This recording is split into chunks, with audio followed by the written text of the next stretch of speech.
Song or what we're doing? Oh shit. Fuck. Well, I already hit start, so I don't know. You can just Oh, let's go. well just fucking get her up and start sharing it. No time like the Yeah, present. Post, seem like we're sharing right now. Okay, I'll go on Okay. my. Oh, we got a nice song that Tyson have made for us. I see an eye. Ice and I, Ice and I. Sure button, sure sound.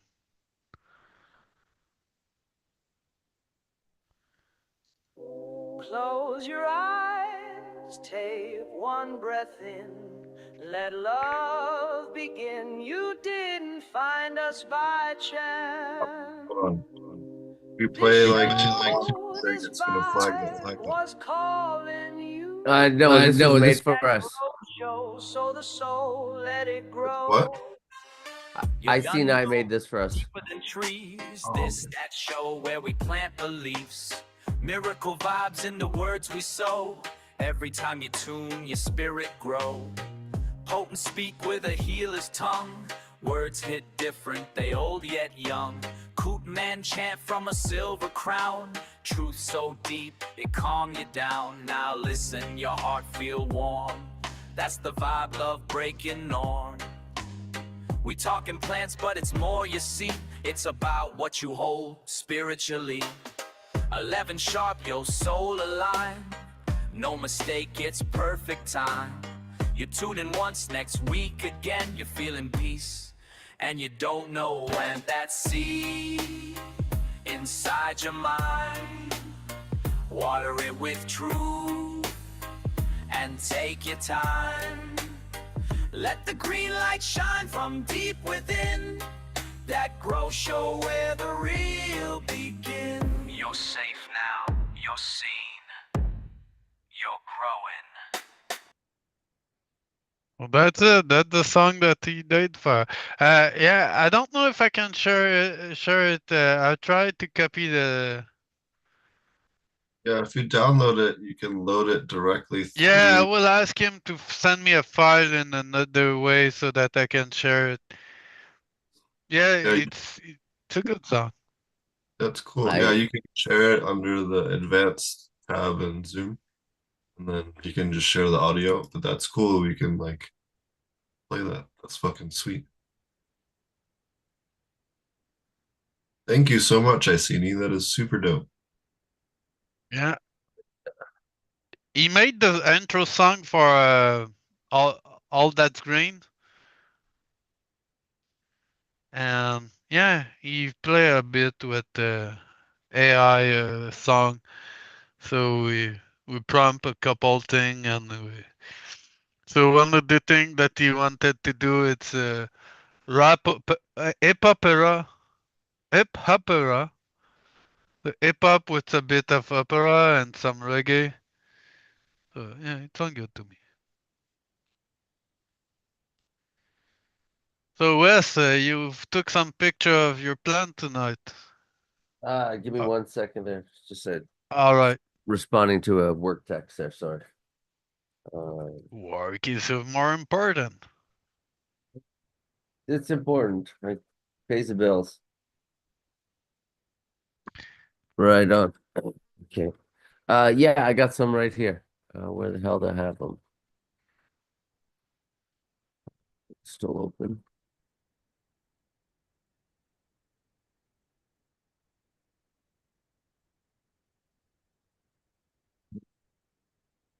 Share. And yeah, so these are I don't know what they're called. The Coot BX, the one times the pocket the one times the Pacalolo. And so it's like 3/4 of one, 25% Pacalolo. And this was reproduced by Jeep and sent my way by well by you, Evil Deadly. Yeah, And yeah, so this is about 3 weeks into flower. Um, Pretty strong smelling. This is one of the fucking Couldn't Look lay at in the there. serration on it. It's a good looking plant, man. You can't. It doesn't really. There's a lot more crystal there than you think, and it's been. I mean, like I said, it's only 3 weeks in. She's pretty. She's pretty. She's gonna. And yeah, they're gonna be beasts. They're gonna be mammoths. They're gonna be way too big for my room. I'm gonna be hanging in light sideways and shit to fucking get them to finish because they're gonna be monsters. I let them get too big. Yeah, here's another one of the coot ones. This one I didn't do anything about pulling it down or anything like that. But Maybe more the Thai that come out in that one. I don't know. Or the Mexican something. yeah, I'm not certain. It- oh, and this one's one of the left. This is probably one. Sorry, back over there. This is like one of the lesser ones. This one has a little yellowing happening on the leaves. I was gonna give it some a little shot of nitrogen there tomorrow just with the fish amino acids. When I water, there's another one of the that's probably this one here is probably my favorite one of the that I got from Coot. So and then this one is just like this thing is just like 18 inches tall. It's growing so slow, but it's so thick and it's so like it's such a robust stalk and stem on it. Like it's just like it's yeah, it's gonna be. I would say it's gonna be a very, very, very heavy indica as as what I suspect on it. It's although it's going to be slow going growing, although that may work well if you're running the one because it takes so long to flower it. You don't exactly want something that's vegging like at light speed and then you're getting ahead of where you need it to be when you're cutting down and going to put up another one, right? So but that's about it. I remember that when Jeep was growing the one that was looking super indica, I've ended up having a bud that was looking like a Thai, and it wasn't super leafy and flower. It was just a big giant bud. Well, I think a couple of them might come out like that. So but Yeah, and you get only female that you were telling me. yeah, so 6 seeds, so 6 fucking seeds, and I when I got on here tonight, the first thing I asked Evil Deadly was like, "Yo, were those seeds feminized or something?" Because I got like I like thought I had one male. No, I have fucking 6 females, 6 females one time. So probably have 6 females over on this side, and then five females on the other side or something. But what's up, Skittles? But no, they're growing nice. They're definitely you definitely smell them even when you just touch the stem. So they definitely pungent. Yeah, that's funny because when you smoke the bud, they don't taste super strong, but the effect is there and everything. So, Jim told me that he tried to make some rosin with it, and it wasn't squishing super well. No, hey. But when you grind the bud, it's a lot of fine trichome. So I was wondering if you make dry sift with it will be better than and then making rosin after that, because maybe the bud itself doesn't squish well. I don't know. I'm not an expert on it. So now I'm gonna have to clone everything. I think these ones are too far long. I'll have to clone everything, and then I'm gonna make some feminized seed with one of them. I'll pick whichever the best female is, reverse that one, and put it onto everything, and then So it's gonna make some cooties.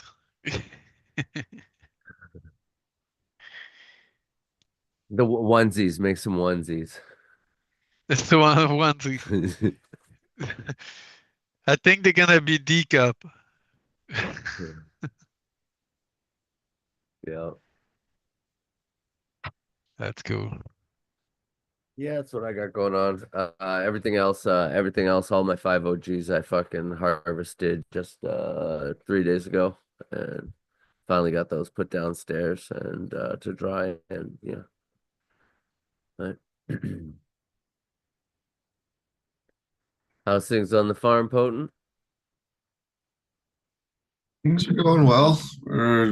Right now, I'm waiting on engineer drawings for our first property, and then once that's finishes, we can file the electrical engineering drawings and wait another 6 more weeks or fuck long that takes. 4 weeks, 6 weeks, whatever.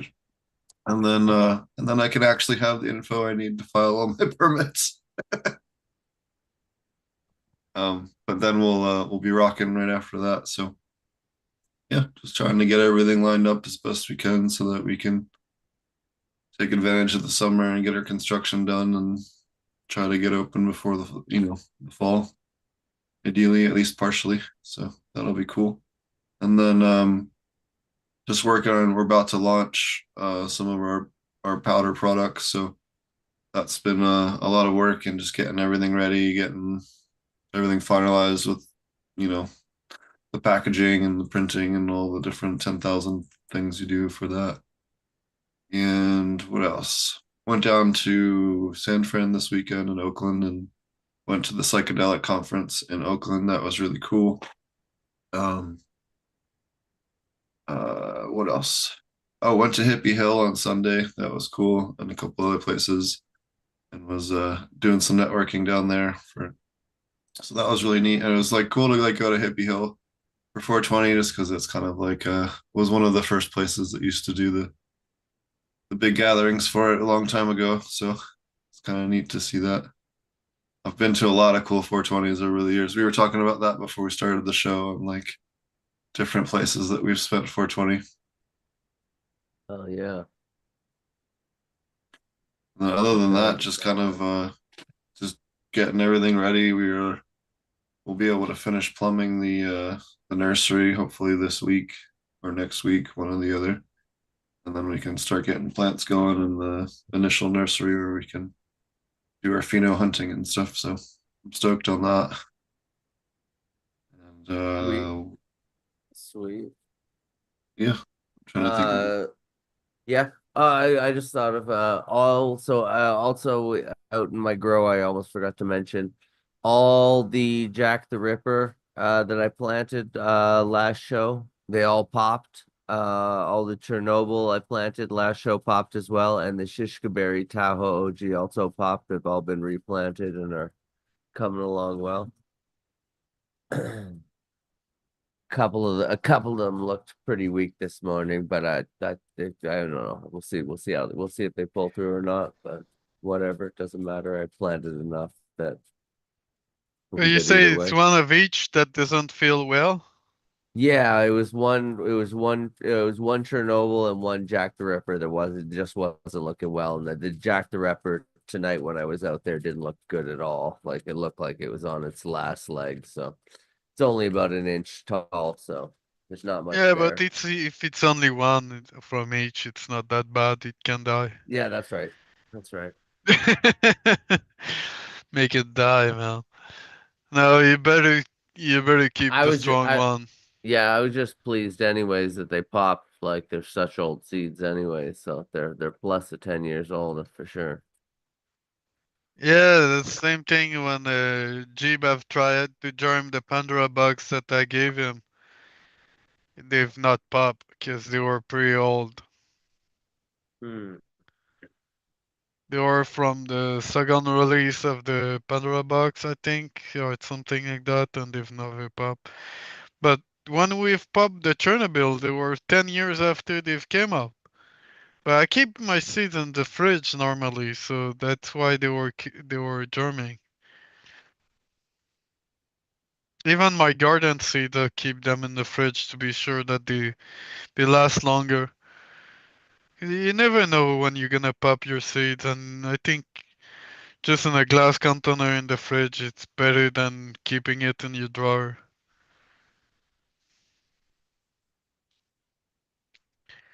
I have I have like a little root cellar on the house here, so like I just keep them in there. It's perfect temperature. Yeah, it just depends how long you want to keep your seeds.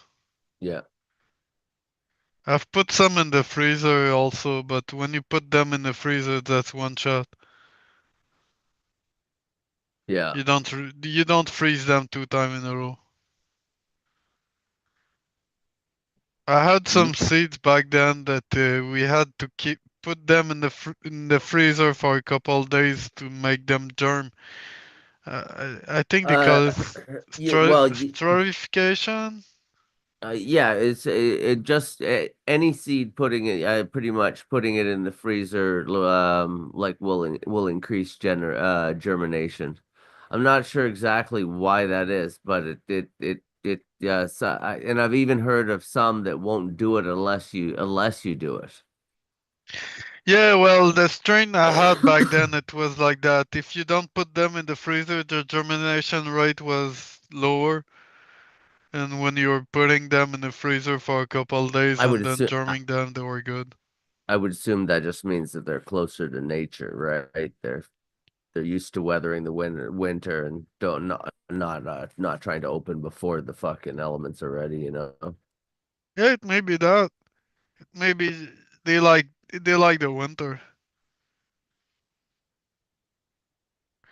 But yeah, I had seeds germing outside, just making ash with my stock and putting it in the compost pile. They were germing, but they were dying after because it get hot in April and then it freeze again and rain. So when it rain and freeze, all the seedling die. But anyway, I did not want that to get seeds germing in my compost pile. It was just because I was making ash with it. Well, yeah, I think it may be more closer to northern climate seeds, I guess, when they do that. Yeah, yeah.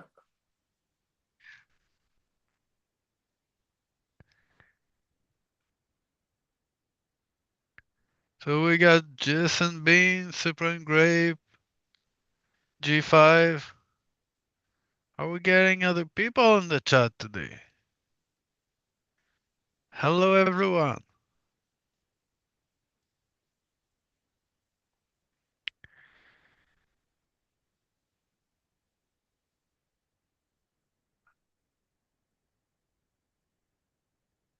I don't know if I had saved anything for the show, but I don't remember at all if I had anything. Everybody have a good 420. Mine was pretty slow. I was actually just chilling out here with the kids at home. I did a little renovation. I threw up we had these like privacy dividers out on our patio and they got destroyed in the wind over the winter. So I put up new ones, but then I painted them all with I painted them all with like fucking blackboard paint and then outlined them, put little chalk holders and shit on them, and the kids are just like outside coloring on them all the time now. They fucking love it. So that was how I spent my 420, but it was a good use of the time. It was funny seeing a lot of like stoner Easter bunnies, people dressed up as like stoner Easter bunnies or like bunny for 420. It was pretty great. Nice. That's pretty choice. There's two podcasts that I know of that the girl is called Bunny. There's Sea Bunny and Bunny something. Hmm. You know what? There's a They lot have of Bunny in the 420. that means they need to fight, so there can be only one bunny. I don't know if we could make them fight for the name Bunny. Just fucking. There can be only one. It's like that YouTube thinking, what was the one with So all the the one people that smoked the more names? joint in the show will win. I'll What was smoke you out. the fight? Yeah, remember the Josh fight? No? Oh, which one? Bum fights? Like the No, no, no. Hold on, I'm putting it on right now. There was a guy named Josh something or other, and he like messaged everyone else on Facebook that Josh Swain, um, and everybody that had that name. Here we go. They had a giant fight. See who could be the real one. There can be only one Josh Swain. Yeah, see, they had a giant fight. All these people have the same legal name, which is fucking great. I'm gonna skip through the videos so that we don't get copyright struck. But I did think it was fucking great that all these people with the same name showed Oh, up they and fought. gave the title to a young boy. Yeah, yeah.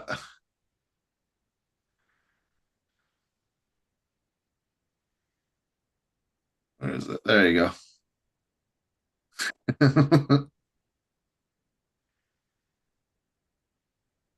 So, stupid history.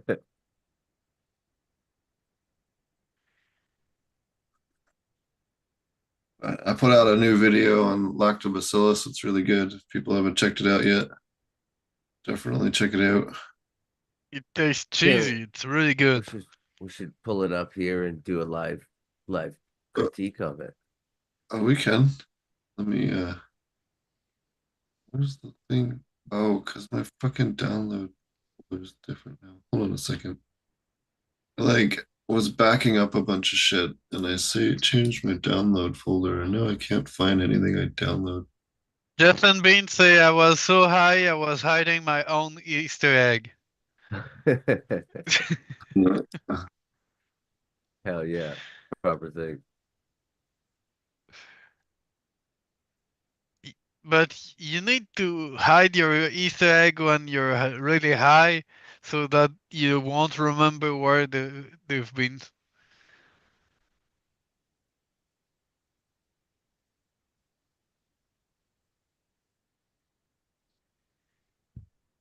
All right, that works.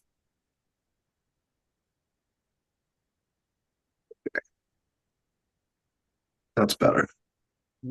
Like the new Um, background. yeah, I told it to make like an HR Geiger themed background for the show. I was like, that's pretty cool. Um, all right. Let me pull it I up never here. had a flower that looked like that, but it's AI flower.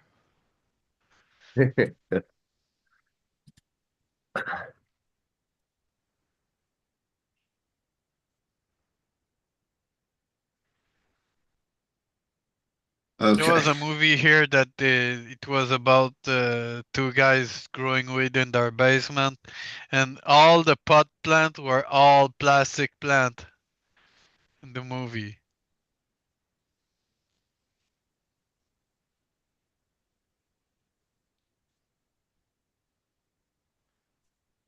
Welcome. Today we're going to talk about LAB, lactobacillus serum. Wait, I don't think I turned the audio on. No, okay, we can hear it. Yeah, I heard it. All right. Now it'll work better. This video is an excerpt from our aquaponic masterclass, aquaponic pest control course, and aquaponic cannabis masterclass. If you're looking for more deep depth information on Korean natural farming practices, utilizing here's a nice separation between the curds in the whey here in the first photo. The curds are the thicker, fattier portion, and the whey or labs is the part that we're going to use in our aquaponic system. Labs is critical for food safety, and we'll talk all about that here a little bit later in the presentation. If you're a person practicing aquaponics, you should be dosing LAB at least once every 1 to 2 weeks in order to ensure proper food safety in your aquaponic system.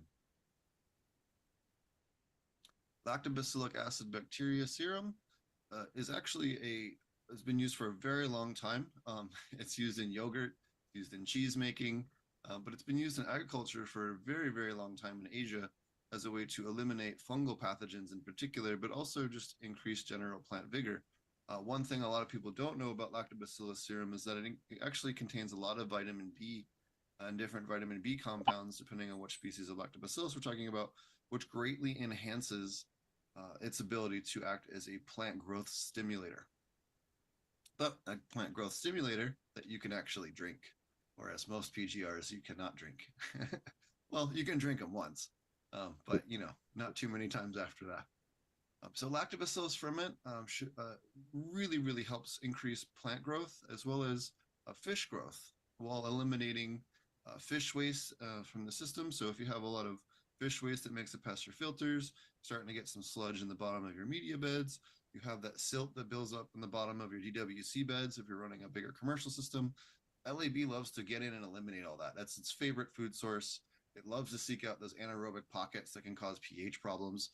If you have a clogged IAVS or sand bed, this can be a great way to help eliminate that sludgy E. coli fest that ends up in those sand beds. So definitely, if you are dealing with clogged beds, by media beds or otherwise, this should be something you should be dosing.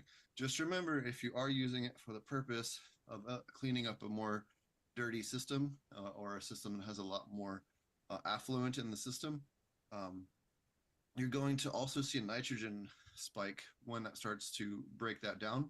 So be sure to back off on your fish feeding a little bit and give yourself some nitrogen buffer because if you have a very dirty system and you dose it, it will raise the nitrogen pretty quick. So just as a caution on that, if you are starting off with this, maybe cut the dose in half in the beginning just to reduce that nitrogen increase temporarily. Now, once that system's been cleaned up, that nitrogen spike will go away.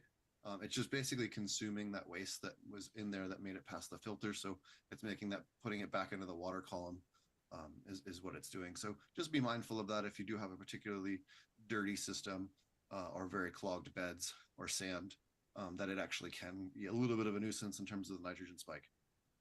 But it will eliminate E. coli, salmonella, listeria, lots of bad pathogens. And actually, there's even studies utilizing lactobacillus in meat processing facilities and slaughterhouses, and actually had a better efficacy rate for eliminating human pathogens than bleach or alcohol did, which is kind of crazy. It also greatly reduces fish mortality. If you have perch, if you have bluegill, if you have any kind of more aggressive, cichlids, fish that beat up on each other, LAB dramatically reduces the secondary infections that they get. So they don't get those surface secondary bacterial infections, don't get those surface secondary fungal infections, which then generally cause mortality. So the fish is able to have time to heal and doesn't get those secondary infections, which often can be fatal. Most labs takes between 2 and 5 days. It just depends on the size of the batch and the temperature that you're doing. Egg will grow slower at colder temperatures and faster at higher temperatures, so adjust accordingly. It can also be used as an organic certifiable pH down. If you're an organic certified aquaponics facility, it can be very hard to find an organic certifiable pH down. This is one of the best options at a dose of a 1 to 1,000. So 1 gallon of LAB per 1,000 gallons of aquaponic system volume. Depending on your alkalinity, starting alkalinity, it will drop your pH 0.1 to 0.2 at a 1 to 1,000. So just be mindful of that if you're doing the math for pH down. And remember, anytime you adjust pH, the slower the better. You don't want to adjust more than 0.4 in a 24-hour period. LAB, the curds and the fat, which we showed you in the first slide, actually is a great fish food. We feed it to all the fish on all the facilities that I run. And it's fat and protein and vitamins. So there's no negative to it. If it washes into the system, into the filter, well, it just seeded more labs in the system. So no big deal. You can also take the curd and press it and cook it and turn it into cheese if that's what you want to do. So you can feed yourself and your animals and your fish all with one big batch of labs. So where can we get different lactobacillus bacteria? So we can get it from milk. We can get it from unpasteurized milk. We can get it from yogurt. We can get it from kefir grains. We can get it from probiotic pills, like you see here, the super lactobacillus. That's one you can buy at your local drugstore. You ask them for it at the drugstore counter. It's not prescription. They just keep it in a refrigerator in the back. It's for people that are colonizing their flora, their gut biome after taking antibiotics. Well, it also works really good at treating fungal infections on, plants as well. So if you're, in this middle of the city and you don't have access to yogurt or kefir because you live in the hood, you definitely have a drugstore around that you can get the super lactobacillus from. EM1 is another good option, or kefir grains if you're in a more hippie area, as well as air collected. So you can wash rice and take the rice wash with a cheesecloth on top and actually air collect yeast and lactobacillus from your local area as well. We'll talk about that when we get to the actual recipe. And what can you treat with it? Well, LABS treats powdery mildew, botrytis, fusarium, pythium, septoria, most fungal pathogens in general, and even some bacterial infections in plants, as well as treating like we talked about as well, treating fish. If you have a fish with a secondary fungal infection, putting them in water, again, adjust for the pH, because remember it will lower pH. So you might have to add a little pH up, but put them in like 100-to-1 dilution, something much more concentrated, just for 10 or 20 minutes, just enough to get that to colonize their skin, and then you can toss them back in, and that really helps eliminate that fungal infection. But if you're dosing your system regularly, you don't even have to do that. You can really do a little bit of prevention to totally eliminate the need for any of that. But if you have an aquarium fish, or just a particular fish that got beat up quite a bit, you can separate them and give them a little bit more of an intensive lab treatment at like a 1 to 500 or a 1 to 800 for their temporary holding hospital tank, and then put them back, and they'll heal much faster than they would without it. So LABS for food safety, and this really is something that I've been screaming this for years, and no one ever wants to listen. I cannot seem to find a university that'll actually do a proper study, but we've eliminated it in 4 separate commercial farms, where we've eliminated E. coli, a non-human pathogenic E. coli from systems without bringing them offline, without bleaching the system, without removing all the crops, without removing all the fish, without completely sterilizing the entire system. You can just treat it with lactobacillus and eliminate it completely. It eliminates streptococcus and some of the other nastier sore-causing fish diseases, as well as E. coli, salmonella, listeria, and countless other things that can end up in your system by accident. A mouse can fall in and die in your system and add a pathogen. You can have, someone not wash their hands properly, and when they use the restroom, there's different ways that people can accidentally introduce things like E. coli or salmonella into their system. And by having an active colony of lactobacillus in your system, it will eliminate pathogens. So in the off chance that someone does make a mistake or does make a bad decision with their food safety protocols, this kind of is like a CYA, cover your butt kind of situation, where it'll actively eliminate that from the system, as well as any excess fish waste, and improve plant and fish growth all at the same time. This really should be required by the USDA for commercial aquaponic systems, if you ask me, just in terms of food safety, because it, for the cost of a few gallons of milk per week, you can really, completely eliminate a lot of your liability if you're a larger scale producer, or even just a home producer who doesn't want to worry about getting sick. This can kind of help put your mind at ease, especially if you happen to have ducks or, other things that really tend to be more of a pathogen risk than fish alone in your system. Ducks being a particular concern. This can be a great way to help eliminate some of those issues and some of those concerns, while still keeping everything healthy and safe and at maximum efficiency in your system. So you can see here, we started to separate the curds. When your batch is finished, you'll see this curds will kind of rise to the top as they start to float. And then we'll start to scoop those out, and you can see the clear liquid underneath. That's what we're after. That's the labs. And then the white chunky stuff is the curds. You can even use the cheese curds if you want to make some homemade poutine. If you're a Canadian or Northern United States person. Or depending on when you're watching this, it could be the 51st state. We don't know. No, I'm just kidding. I had someone get real mad about that joke, and it's such a mild fucking joke. They take it pretty serious up here. Yeah, I've been told to get out. They're like, I liked your video until you got into politics, and I was like, making one like 5-second joke, 2-second joke doesn't qualify. Anyways, We can take it. We're strong enough. But We won't get the only thing I wonder is if people get the joke with the Putin and the 51 state. It's like, I feel like only Canadians get that joke anyway, so. yeah. But I think So- that the Putin guy will be more inclined to say that they already want to separate from the Canada, so they won't be they won't joining another country. The Canadian rebels will call themselves the Kurds. Yeah, the Kurds who already separate themselves. That's funny. The Kurds, that's great.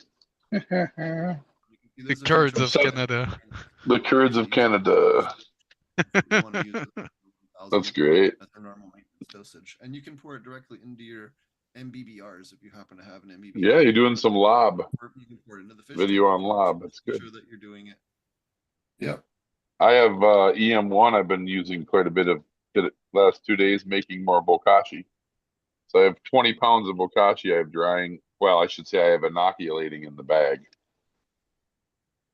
right now. But that's mostly lactobacillus as well with some yeast. It's 3 different EMs, right? It's yeast, photosynthetic bacteria, and a fungi also, right? Yeah, but lob helps. You can do it with lobs too, and lobs help attract a lot of that too. So, yeah. Yep. Screw the No, cork this was on actually that. the 3 different ones in this one. Then I added a lot of stuff to it, so you can feed it anything and it'll add to the ferment, which is cool, which you probably know. So, just separating some keef. Gonna press it here in a little bit. Making some rosin tonight? Yes. Yes, I am. I'll show you here in a little bit. Show the squish. Then on the right, I will you here in can a see the little bit. separated curds. There's a little bit of whey in there. Nice yummy cheese curds. Great for making poutine or There you go.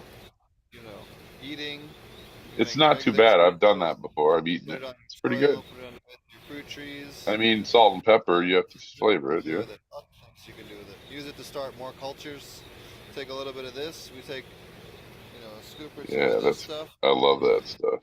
Put it in some I love fresh all milk, this. and it'll look like this. Which we did this morning. You can see, even though it's this morning, it's already starting to separate, and that's maybe 4 hours, 3-4 hours. So. And then after a couple of days, it takes about 3 days for us to make it on this scale. We can take the cheese off the top, and then we're left with these nice labs. You can see we have our milk. We took a little bit of the curds from our last batch, threw them in there, and then after about 3 days, used the spoon, took the cheese off the top, and then we're left with just these nice liquidy labs, and mix that with our water. With some water, and then spray it on the plants to treat them for powdery mildew, prevent powdery mildew, and enhance the soil at the same time. We can even feed this cheese over to the fish in the system, and it'll also help them stay healthy, eliminate things like E. coli and salmonella, and really help treat a wide range of problems. For the recipe for our LABS, first we're going to get some rice, and we're going to rinse it until we get all that nice dust off the nice rice wash, and then we're going to take that rice wash and put it in a bowl with a piece of cheesecloth on top of it, or a similar size mesh. You could even use an old bubble bag if you got it. Put that over top of it, as long as it's clean, for 48 hours, and let the air collect the lactobacillus and the yeasts from your local area. Be sure not to put that in the sun, or it'll cook off everything. Make sure it's in a place in the shade that gets good airflow. Next, you're going to take about a 1/4 gallon of that rice wash after it's set out for 4 days, and put that into your clean container that you're going to make your milk in, or your LAB. And in this case, we're going to use a 5-gallon bucket for this particular batch, and you can scale this up or down as needed. I know there's some other recipes online for smaller batches, but I like to always do everything in 5-gallon batches or bigger, because most aquaponic systems I'm working with are a few thousand gallons or bigger. So you're going to pour 4 gallons of whole milk into your 5-gallon container. Then you're going to inoculate it with an additional, a couple kefir grains, scoop of non-flavored yogurt, or whatever else. And the reason why we add additional lactobacillus species aside from the traditional air collection version of that they teach you in traditional KNF is because if we diversify those lactobacillus species, we'll get a much bigger variation of vitamin B compounds and as the output because lactobacillus produce lots of vitamin B, and by diversifying them, we can actually increase the growth stimulation properties of our lactobacillus serum. Then we're going to stir that all up, the grains and the rice wash and the milk for about 2 to 3 minutes. Then we're going to gently put the lid on from our bucket. Now, I don't want to seal it to where it's airtight, but I do want to seal it enough to where it's going to mostly keep the outside air out, but still allow it to burp if it needs to burp. Or you can use an airlock like you would for winemaking or anything like that if you want to as well. As long as it can breathe a little bit, but not necessarily pull air back in. That's really what you want because lactobacillus can operate as an anaerobe or an aerobic bacteria. It doesn't matter. It doesn't care if it's aerobic or non-anaerobic. So it definitely is, great for those eliminating those anaerobic zones because it can tolerate, both oxygen and rich and oxygen deprived environments. It's one of the reasons why it's the best for eliminating pathogens, for instance. And then you're going to straight off the curd. After you've let that sit for 48 to 72 hours, that should separate. The curd should be on top, like in our photos. Then you're going to strain off the curd from the top and then, use it for your next batch if you want to seed it. That curd has lots of live lactobacillus. So, take a scoop of the whey, a scoop of the curd, toss it in the next batch of labs that you're making, and then make another batch. I know some people in Korean natural farming traditionally say to store it, mix it with sugar. I do not like to do that. I find that the efficacy drops dramatically once you store it that way. Yeah. So I always make fresh batches and then I'll just keep, say for instance, I need to like go for a vacation for a week or two, or I got other stuff going on. I can actually take this labs once I make it and put it in the fridge, which slows down the replication rate, and just keep feeding it a little bit of milk. And I can keep, a quarter gallon, a half gallon of it going and keep a live culture alive in the fridge. And then I can spin it up to a bigger batch whenever I need to. And that's what I really prefer to do over storing it with sugar and all that. I find that it's great for labs, or I'm sorry, great for IMO, but not as good for labs in my experience in terms of efficacy. And then you're going to take your clear liquid after you move the curds. You're going to take your clear liquid and then dilute that down with water to 1 to 600 or 1 to 1000 if you're doing a foliar spray. If you're going to dose it into your aquaponic system or hydroponic system, dose it at 1 to 1000 unless you're treating an issue. The other good thing with LAB is that it does a really good job eliminating pythium and root rot as well. If you're dealing with high heat in the summertime, for instance, like if I'm growing an aquaponic system in Texas or Oklahoma, you're not going to grow in aquaponics in that part of the world, or Florida, where a lot of people traditionally shut down in August or in July because of the temperatures and the water temperatures. You don't have to do that. You can absolutely just dose lactobacillus in order to completely like keep the pythium and stuff under control. Hyperoxygenate that water as best you can, and you can still grow crops in it just the same without dealing with any of the root issues. It's the only way that we've managed to grow, crops throughout the full summer in Texas and Oklahoma and Florida and anywhere in the deep south, to be honest with you, just because of the temperature and the humidity. You will get root rot and pythium if you do not dose labs. I guess you, in theory, could keep it in check with trichoderma, but trichoderma is going to have a much more detrimental effect to your overall biodiversity than lactobacillus does. Lactobacillus tends to find a much better symbiosis with the system in terms of the microbes and not wipe everything out in the same way that trichoderma tends to be more of an over-dominating microbe. Hopefully this allows you to help learn more about lactobacillus and using lactobacillus in your system. Everyone doing aquaponics should be dosing lactobacillus every week or two and should be making this from, not only food safety, but, overall system health. Eliminating fish waste, pathogens, both for fish and humans and plants, as well as, giving you the option of making cheese that week if you want to. So thanks for watching. Be sure to check out any of our courses we have available. We have an aquaponic masterclass, aquaponic cannabis masterclass, We have a minerals and microbes class, and we have a pathogen and pest course as well. So be sure to check those out, and check out the other videos on the Potent Plonics YouTube channel to help people. Anyways, so that was my that was my labs video. Nice. And if anyone is interested, that's the different contact info or available things. Hell Yeah, yeah. that's pretty complete explanation of the lab. Someone was asking about the super lab. It's only adding spirulina. I don't remember what's the rate of adding it, Yeah, but I have another video coming out on super labs. I think that's going to be the last one I release for the microbe section. I'm trying to release like 3 videos from each section of the class, the classes. So I'll start with 3, and I'll probably trickle a couple more out after that. But the Super Labs one is the other one that I was going to make, just because there isn't a good video out on Super Labs. Like, I made that IPMO video with Chris's permission originally, and because there wasn't a good video on it out. You know what I mean? There was like us talking about it in a podcast episode, but there was no like step by step video. So when I was in Thailand, we just shot that because we were making huge batches of it, and it was just convenient. So, but we'll be making some super labs here before too long. But I have a bunch of I have the slide deck part done. I just want to shoot a little bit of video next 2 or 3 weeks before we do that. But yeah, I have a video coming on that. I actually presented, if you go watch my talks on intro to Korean natural farming and aquaponics, which is on one of the videos on my channel. And then there's another one on a new way to think about Korean natural farming, um, video I did for Matt Powers last year, the year before. That's on my YouTube channel as well if you want to learn more. And then also in the Aquaponic Cannabis Conference, I think I touched on it in one of my talks, but I could be wrong. It's been a while since I did those. But I have it available in a couple places if you look around.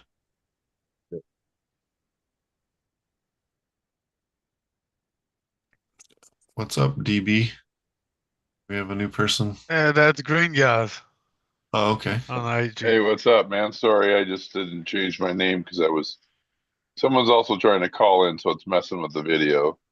And I've got my hands in some material separating keef from hash or from material. So I'm about to press this. So sorry. That's great. So yeah, so I'll show you guys here in a second once I get done with this little batch. So I'm doing it through a little hand screen, right? Oh, But Nice. I'm sifting through dry material. It's already dried flower, so it's cured flower. Very fragrant. It's DJ Short's blueberry from 20 years ago, crossed to a thing called Mountain Time. Actually, it's Mountain Time is the female, and the DJ Short's blueberry was the male. So that was pretty cool. yeah, hybrid of blueberry work better than blueberry itself. Blueberry itself is slow growing, and some Yeah. people complain about it. Well, for hash, I've heard that you want to have a cross of it, and I agree from what I've experienced. But I have never had blueberry. I never tried hashing with blueberry on its own.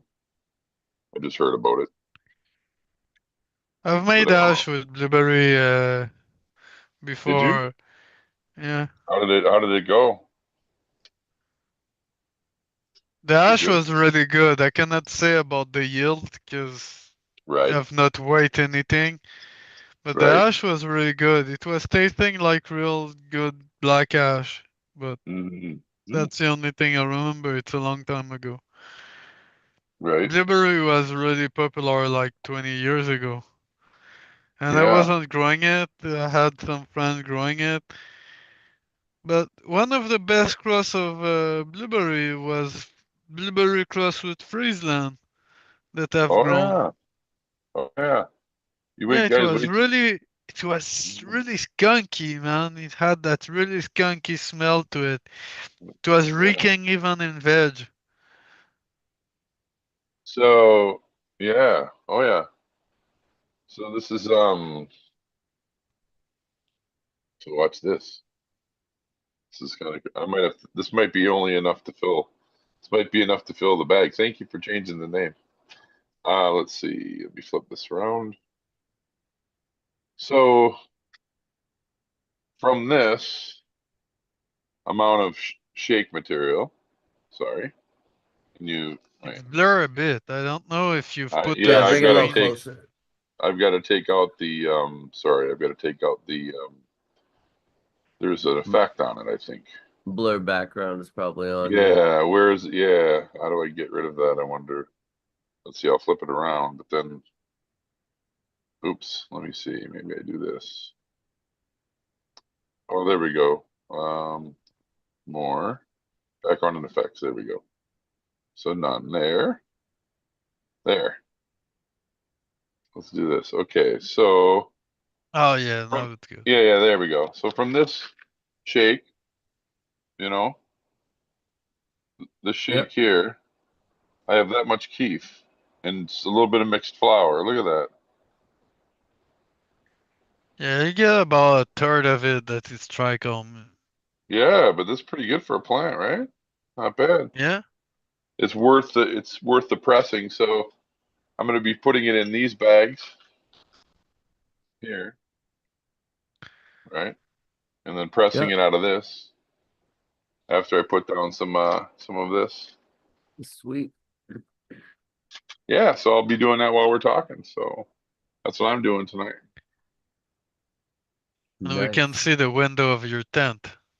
Yes, you can see the where my flowers are and they're getting happy, you know.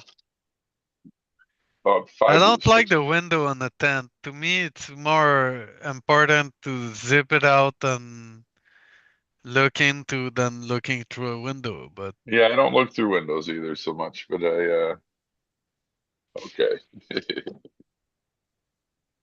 You've convinced me now.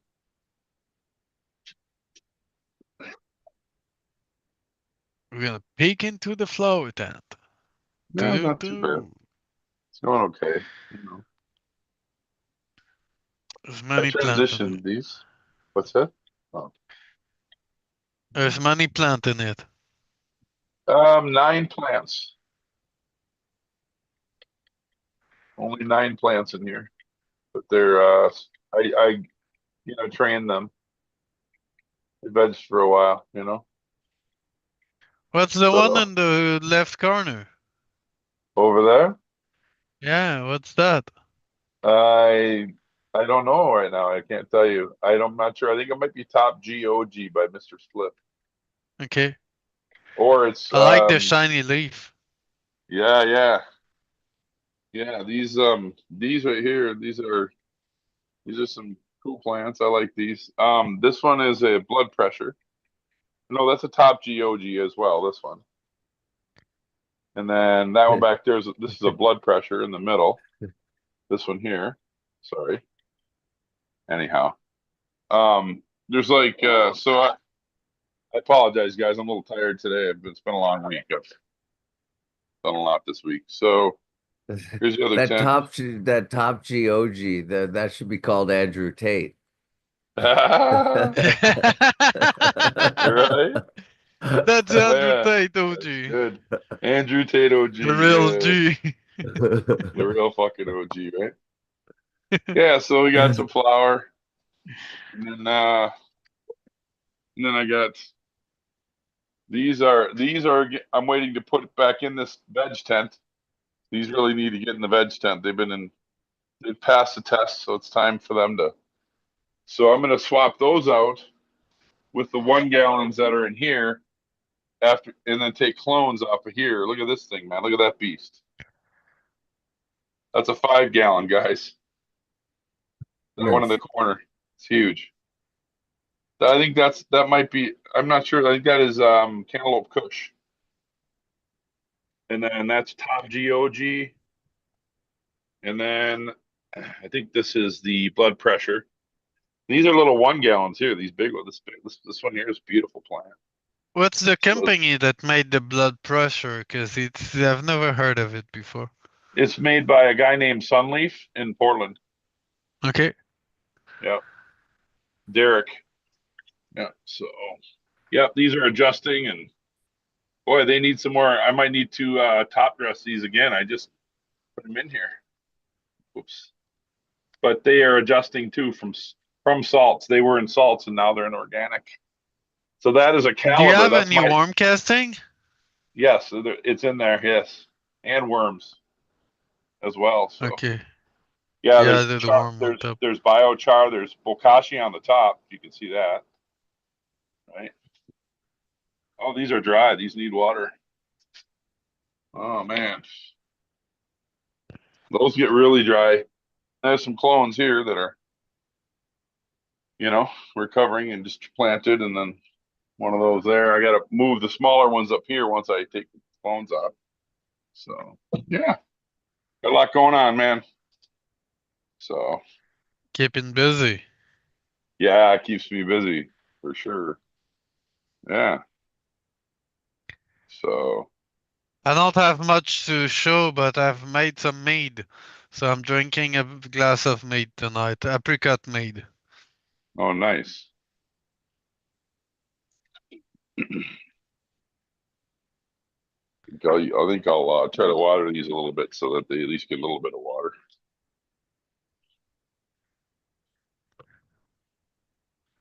Oh, we got Garski coming in. Gorski, huh?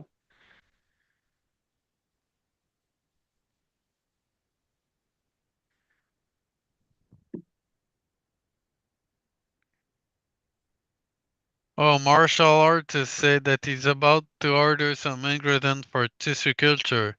He tried with cactus, but it didn't disinfectant as well enough. Okay, it didn't use disinfectant enough.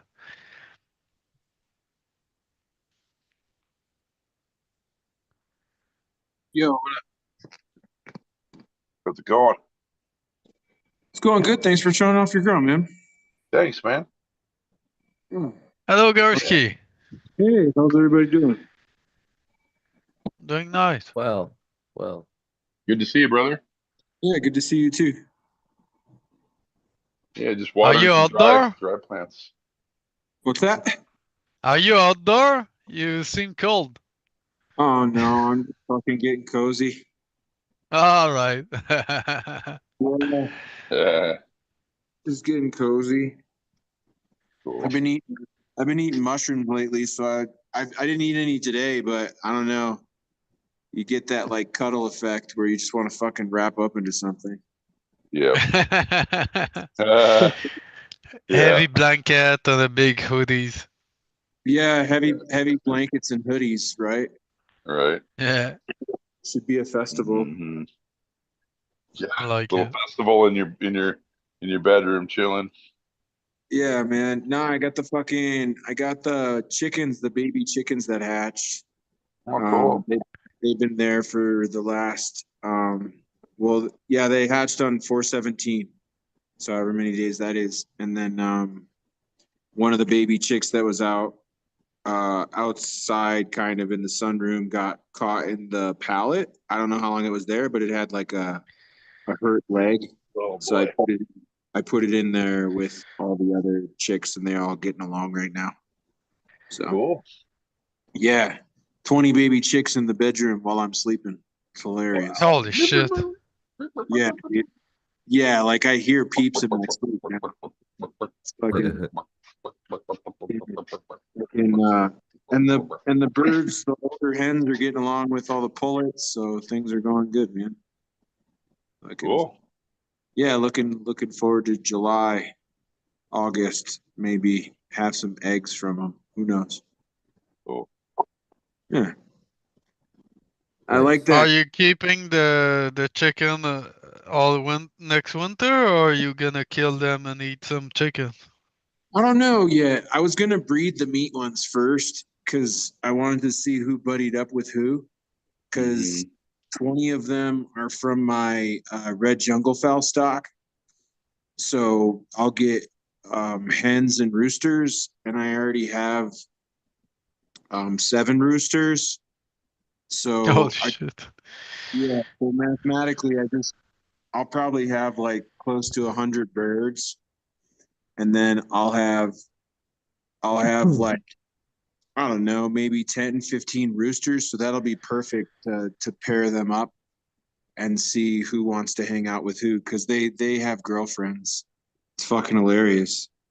Like you can see certain roosters really shine on to certain hens, and a couple of my original roosters from the first breeding don't have any hens to hang out with yet, so they like sneak in and scratch up my hens and shit. It's kind of brutal, but they really like to get a sneak attack, so they're ripping up their backs. So, but anyways, I enjoyed that lab. That I really like videos like that. I like that cheese too. Dogs seem to like it as well. Yeah, Doug loved the cheese. Yeah, I gotta go shut off this alarm.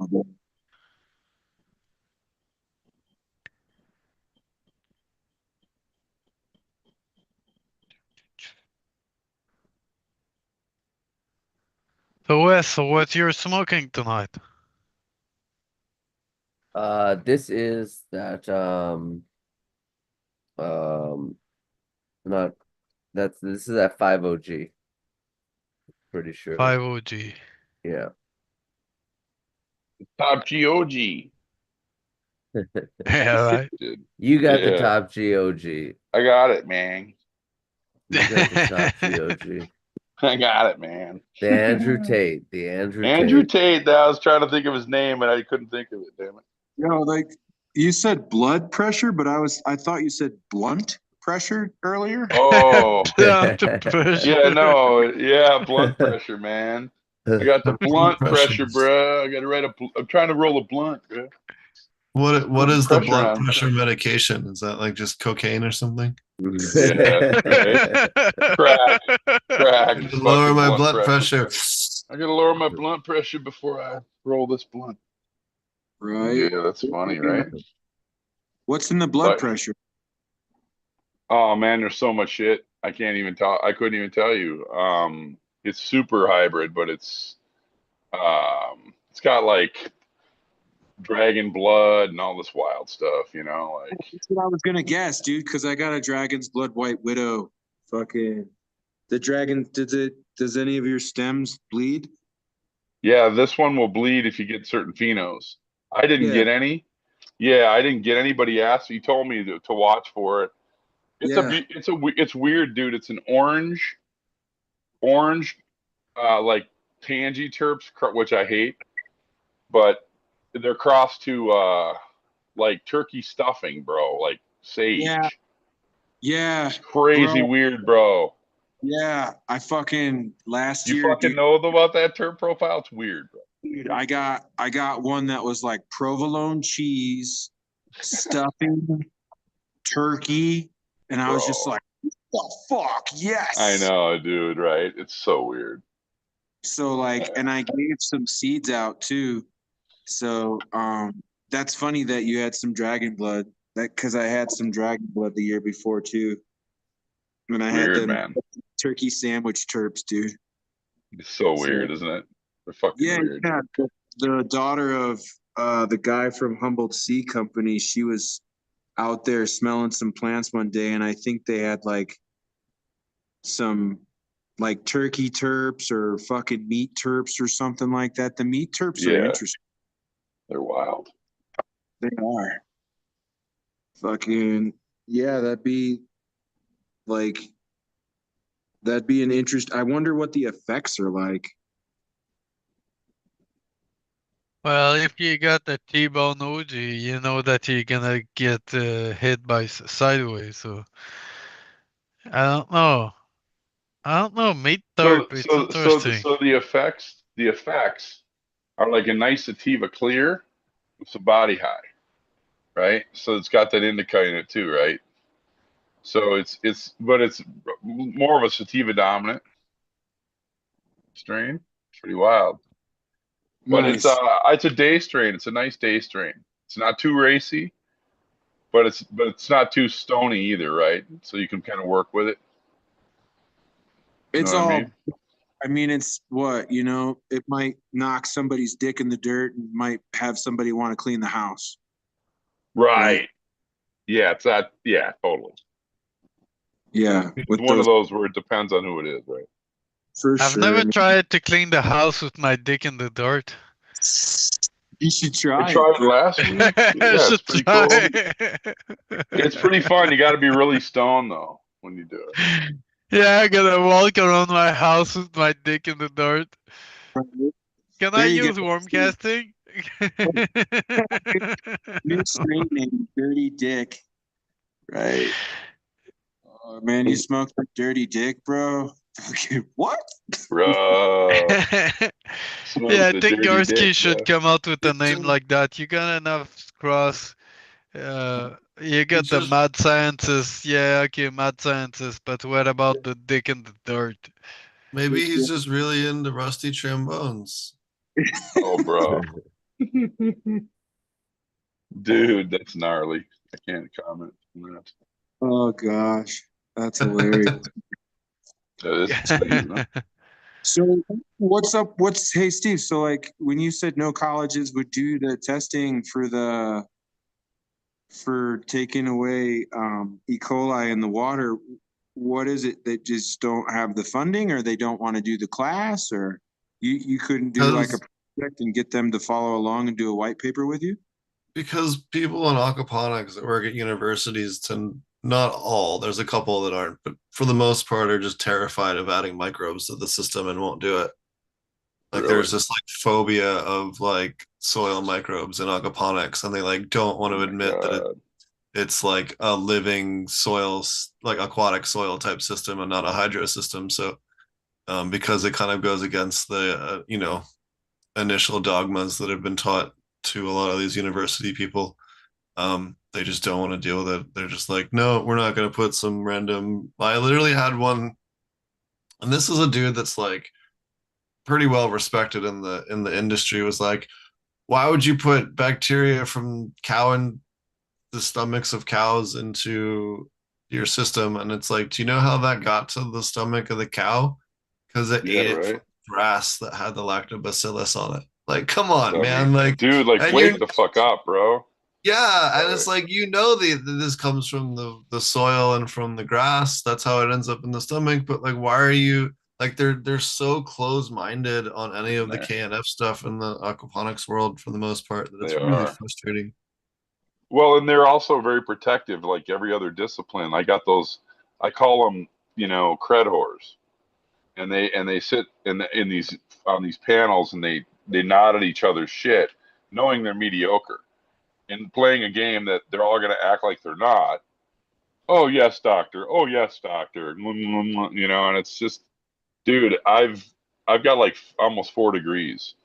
I've got 3 of those are advanced, like master's degrees, and I almost got a fucking doctorate.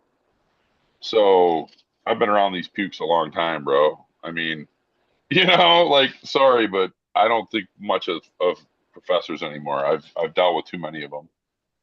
It sounds terrible, but Oh yeah, no, I mean I've had two separate times where I was offered even a position to do research for oh, I a believe it. university, and I was Oh, I just like, believe why it. am I going to do that? Why am I going to stop and just do Right, one thing for that long and slog through all the bullshit and the right. fuck And the stupid meetings and the funding fucking shit stupid shit. and the Yeah, like bro. just having to track a bunch of shit that's not related to the actual thing, and then it's just there's just too much bullshit red tape to Yeah, like brother. just get to the fucking, hey, does this work or does this not work? Let's run a side by side. Cool, it worked. Let's replicate it. Like let's do it a second time to make sure it wasn't a fluke. And okay, cool. And then, you know what I Right. mean? Like it's not that hard. You don't need to make it No. this difficult. Oh, So I know they do. It's terrible. Yeah, for Yeah. the microbe and everything. I follow a biologist that do aquarium, and he recommend people to start with a layer of compost and then adding the rock and the small the rock wall for studies. aquarium Yeah. and stuff like that on top of it, and putting some aquatic plant into it, and feeding your fish with some leaf trees. Yeah, it's called the Wallstead method with the soil underneath. That's been around by a long time, Mhm. since the 80s. What do you think about those mixed systems? Do they really increase your yields, like they For say? so Or yeah. with aquaponics, you can achieve higher total terpene levels. So you Oh can get wow. Cool. like similar yield, like the same or better yields of what's it called? Organics. I got a little bit of like I got a little too much sun, so my skin's a little like itchy. Right. Gotcha. So yeah, you can you get higher terpenes because you have more microbes in the root system, and Ah, so sure. even a bad aquaponic system on average is about 168% more biodiverse in terms of total species in the root zone. Wow. That's A lot. before dual root zones with the soil layer. So you Wow. have more microbes that can stimulate the immune system of the plant. That's why like your cooking herbs tend to taste better out of aquaponic systems than they do out of soil or hydro, and quantifiably so. And then Right. even capsaicin levels are higher in peppers and aquaponics again for that same reason. Wow. Yeah, the plants sweat more when they get hydroponic system, so they can expel better the terpene, I guess. So your microbiology, you have you have some what like when a leaf what is it when a leaf has certain microbes in it when it hits water it turns into they have like microbes that change their dynamic when it's like when they're on soil, but when the soil gets wet, they change into something different. I don't know if I'm fucking that up while I'm saying it, but it's like So there's like so the labs can live in anaerobic zones. So if you have an area that's too wet and that would normally go anaerobic and like become a place where Pythium or Fusarium or Botrytis could get colonized and start to colonize your root system, the lactobacillus will go in there and eat it. Same thing with like the aquatic blackworms. I really like those in any non-sterile hydro or aquaponic system because they like to eat all that sludge and waste and the like soil detritus and stuff that breaks down that's that would become anaerobic and stay too wet and low oxygen. It kind of helps bust that up as well. And you can yeah. get that at any freshwater pet store. Just ask them for blackworms. Have you thought about putting your labs in a freeze dryer? Could that make it like powder where you could add like spoonfuls of it to the water? I haven't. I know that there is powdered lactobacillus that's out there right now. I haven't tried to use that as a stabilization. I tend to just use live cultures and I just maintain the culture and then I'll add, more to that culture every 2 to 3 months. I'll just, add a few more kefir grains or, just try to refresh it a little bit with some new genetics just to keep the colony healthy. Yeah, you can get those dry leaflets at the dry like lactobacillus for cow feeding. If you just look animal feeding, you can get it from in bulk. Can get it by kilo if you want. Yeah, I they know use it. that Dutch Bloom have bought some and he was reselling it at one point. Yeah, I was Yeah, just gonna mention that Dutch Blooms has it. What was it? yeah, Don Pizza. Don Pizza has it. Yeah, right. Done pizza. I wish I could try his pizza. I like pizza.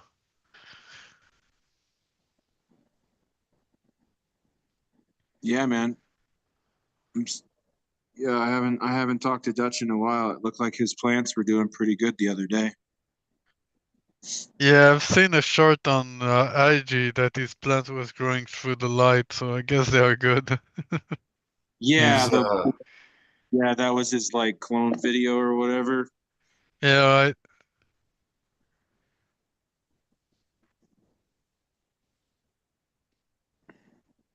So what you growing right now, Garski? Are you going with the mad scientist or are you growing new seeds again? I'm growing some thrips, growing some PM. uh You can take care of it, man. Come on. just Put some I, sulfur on those plants. yeah, no, I just I was going through it, so I just kind of I've been watering them to keep them alive, but I got the mad scientist. I got some seeds going on with a couple different crosses I made last year. Had some animal cookies in there, and another one I called Cream. I know there's like a strain out there named Cream, but this one was really big. It was one of the better ones in the garden. So I had some plants and some seeds from last year's outdoor. I popped them indoor. I was gonna re-veg them, and they just died. But the seeds that came from the re-veg, because they were all seeded up plants, they're all growing really nice. And I just I left the tent alone for a couple of days because I started to take care of the chickens more. And I got back in there and I looked at one of the tents and I was like, oh, so now I got thrips too. Sweet. Spider mites, thrips, aphids, some powdery mildew. But I'm not nuking it or anything because I'm not trying to grow like flour out of it. And I've got it on the what is it, that lantern timing. So like some of the plants are flowering like males and flowering females. So then some of them are seeded up, which is kind of cool. And I'm not sure how the seeds are going to mature with that sort of lighting technique. So it's just Oh, kinda, the seeds will still mature whatever the light that you got. And I've tried to make some seeds and veg from stressed plant, and my seeds were still good. okay. Because like I didn't know about the viability of the seeds, but I thought it was kind of cool because I was just trying to save on the electric bill.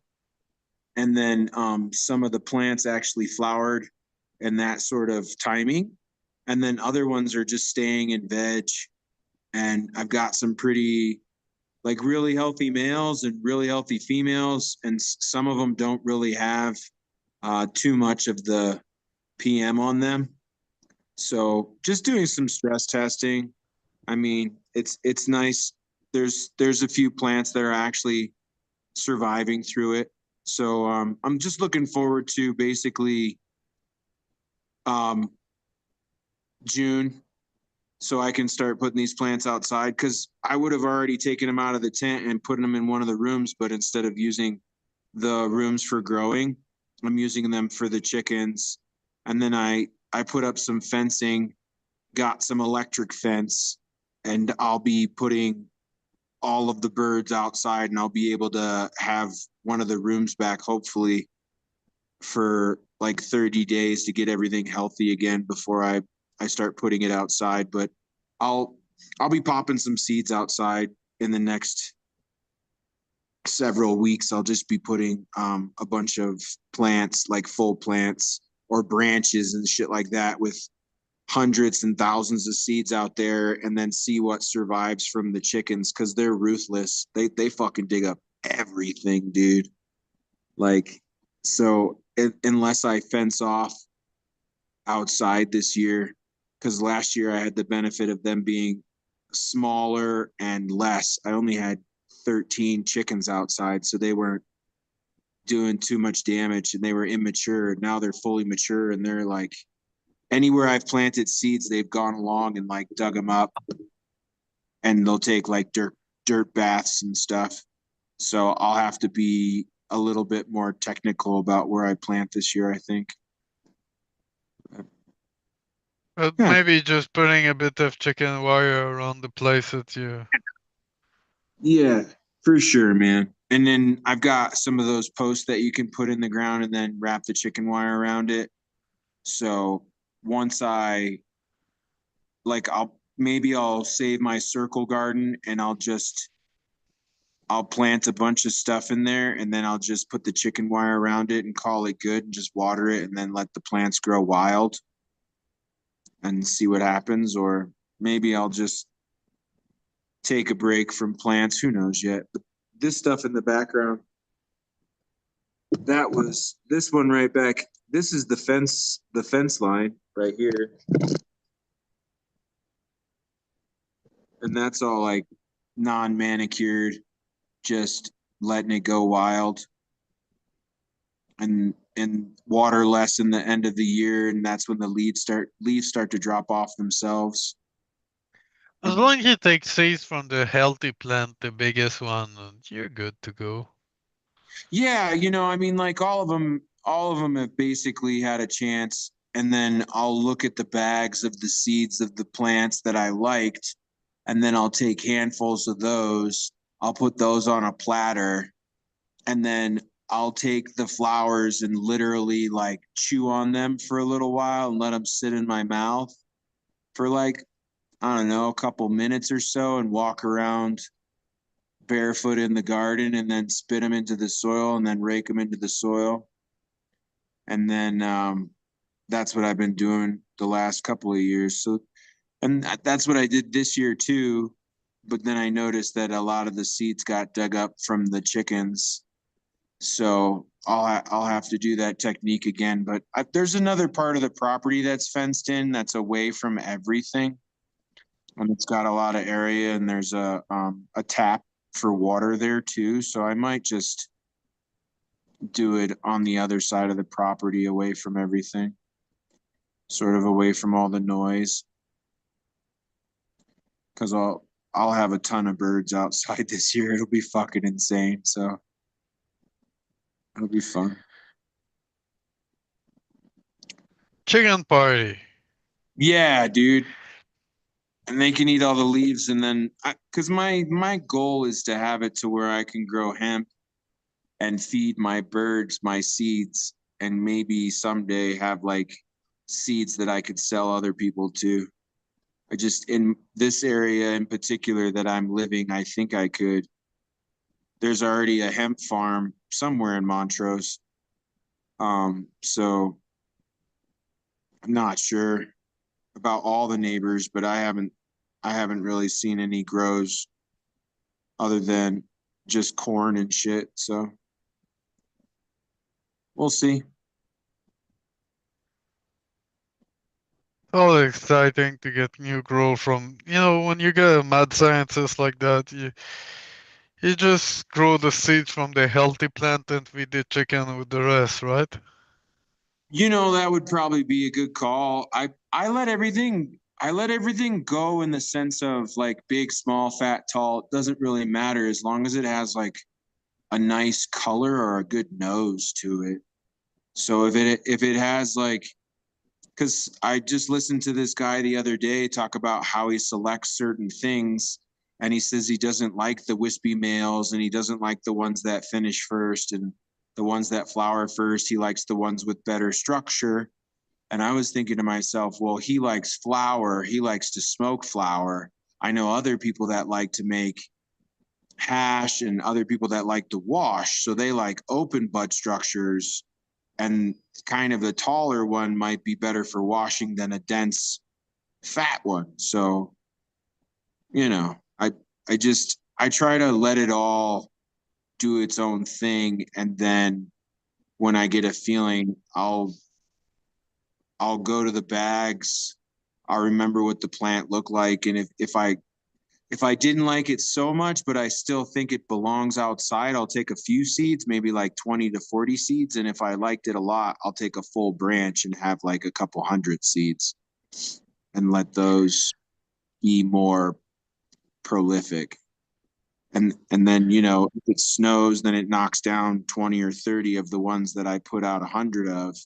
And then eventually there'll be a full garden of maybe, you know, 100 plants or 200 plants. And then like last year, the chickens came by and ate a bunch. And then I had grasshoppers and they ate a bunch. And then the chickens naturally topped the plants. And then I had male plants that fucking kicked ass that were like 8 feet tall, and some male plants that were maybe like 5 feet tall. So didn't do too much selection last year. We'll see what goes on this year. So I got a question from Jason Bean. Would you use lab in a cloner? You can use labs in a cloner. I would, if I was running a cloner though, I would use liquid IMO over labs. Right. Yeah. Yeah, Or just over like lab. or like recharge from Scotty or something that's more of like a Oh, root nice specific recharge. inoculant. I really tried to charge. Don't recharge. What Yeah. about what about As long you don't use the Osmocut in the cloner. Mammoth P? Did you ever use that, or was that kind of like Yeah, not? Mammoth P worked good. Mammoth P actually has a ludicrously high LD50 for fish. You can have like 20% of the aquarium made up of fucking Mammoth P and it won't kill the fish.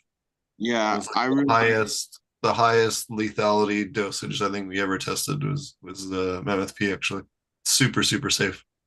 yeah I liked Mammoth P recharge and labs.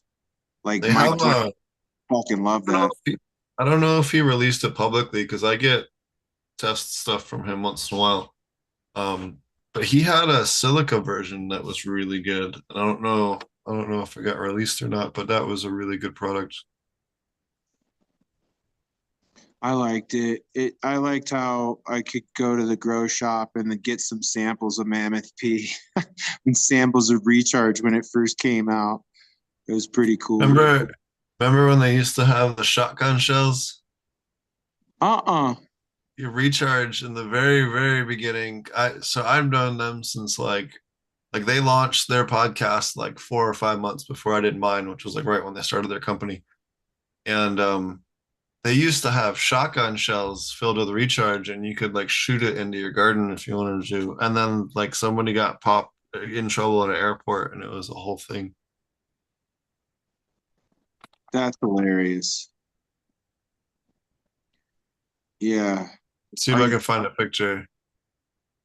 do you ever try to go to the Dude's Grow Cup or anything like that, or you're too busy Yeah, nowadays? I should be there this year.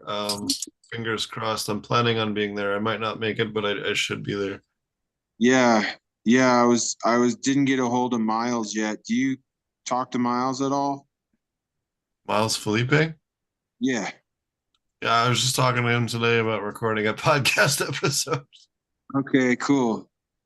Yeah, he's my homie. He's like an hour and something away from me. I gave him a ride to the airport a little while ago. Well, yeah, Yeah, he was going to a concert and shit. I picked him up at his house and dropped him off at the airport. He took me I to the can't. Duke World Cup last year. Nice. The It was I cannot find a picture of. Maybe it doesn't exist on. I know he hasn't sold them in a couple of years, but I can't believe I can't find a picture of it. But he used to sell recharge in shotgun shells. That's one of the they had for sale. the We had shotgun a approach. we had a really funny meeting at Aquaponics Source. So when I was there, we were like, she was like, "Can we?" It was like September or July. She's like, "I want to find some cool novelty products for our for Christmas. You know what I mean? To have available and carry. Get them in October and have them listed for Black Friday." So me and a couple other coworkers found there's a company that makes like 5 or 6 different shotgun shells that have different types of seeds. So one is like native North American like pollinator flowers. One is like thyme and like cooking herb one. There was like different category ones, have different seeds in them. So we're like, this would be great. We already sell to a lot of preppers and like homesteaders. Like this is like really up the alley of those people.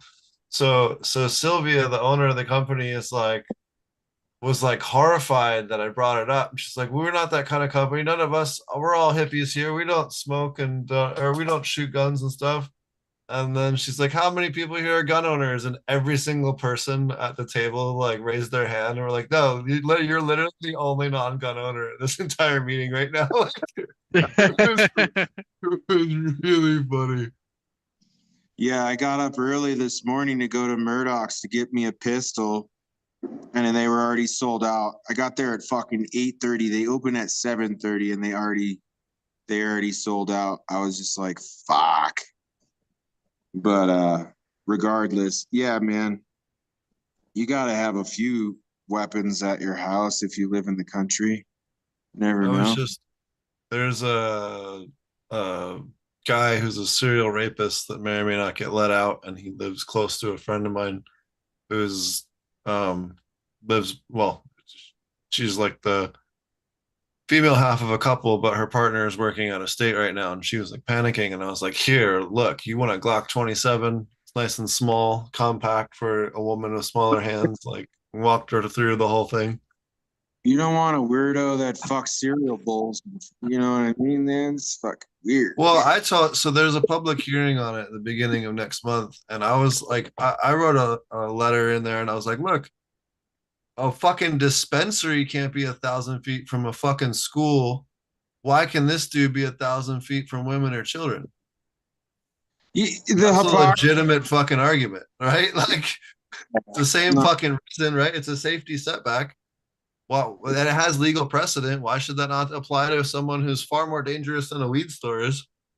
And yeah. like, I See, would love to hear them give me like a professional response on that, because like that's kind of a good bike drop. no, like how can a woman have a baby strapped to her chest, walk into the liquor store and get whatever she wants? She could totally get faded and like hurt herself and the kid if she drank too much. But if she goes into a dispensary, she has to be by herself, can't bring a kid. It's weird, Well, dude. The laws are some always so fucking some backwards. states some states allow like a parent to go in with a child as long as they're, with an adult, but they can't touch or buy anything. But I think it was Colorado. One of the markets I've been in before, I've seen parents show up with kids at the dispo. Dispensaries? It was Colorado or Oklahoma. I don't know which, but Interesting. I don't know if you guys saw fucking Tennessee banned weed, basically. Like What? THCA. Yeah. Well, let me find it.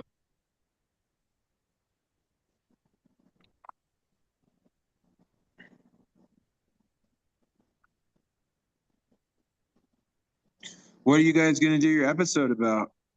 Or are you gonna wait until you get your episode out? You don't want to spoil alert. For what? Oh, Philippe, Oh, I'm Mister. just talking about KNF and ferments, because him and I both are learning on that. And he's also like one of the few people left that actually know a lot on the topic that I haven't had on the show. That's legit. Get him to fucking open up his acreage and start growing some shit, being weird, dude. Because last year he was kind of fallow. He had areas where he was using stuff for his ferments and his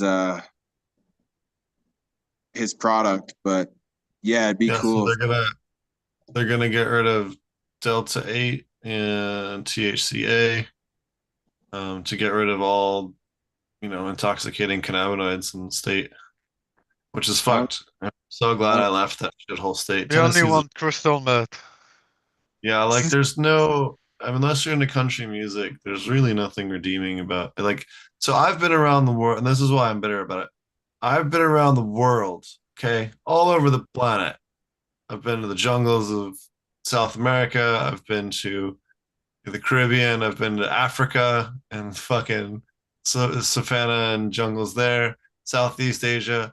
No place sucks as much as Tennessee's forests.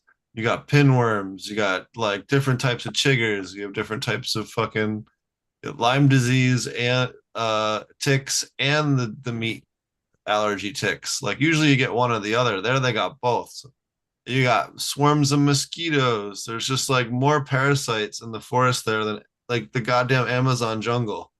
Like it's fucking ridiculous. Like my legs look like I got shot with bird shot because of how many times I got bit by fucking chiggers there, man. Fuck that place. they're gonna like import the tsetse fly and fucking Yeah, only in Tennessee though. Yeah, we got the Tennessee tsetse. It's all good, man. Don't worry about it. You won't be able to eat meat after you come here, and you might get some lime, but it's no biggie. Right. I that was one of the things that scared me in Oklahoma was that fucking Lone Star tick, but they have them in Tennessee now because they're fucking migrating. I live in Minnesota where it's Lime Central. And Lime Central. So yeah, what do it's bad. you know? So Time is man-made, right? what's that? Lyme disease is man-made. I believe that 1,000%, man. I was in the army, right? So I'm still fucked up in my sinuses and I just got, thank God the VA, I finally got fucking determined for 80% plus, but we'll see if I get 90. Thank God. For the healthcare, right? Because I'm getting old. I'm 57 and my back is fucked. I have permanent damage from a fall, right? From a helicopter training accident that this guy let go of the fucking rappel rope on purpose to injure me as a way to get back at me because I embarrassed a major. It's a long story. It's really fucked up. But so yeah, so I finally got, on disability for the military. But yeah, man, they cut me in the CS chamber for 5 minutes without a mask on. They had to pull me out of there. They made the privates go in there and pull me out of there. They took me to the hospital. It was bad.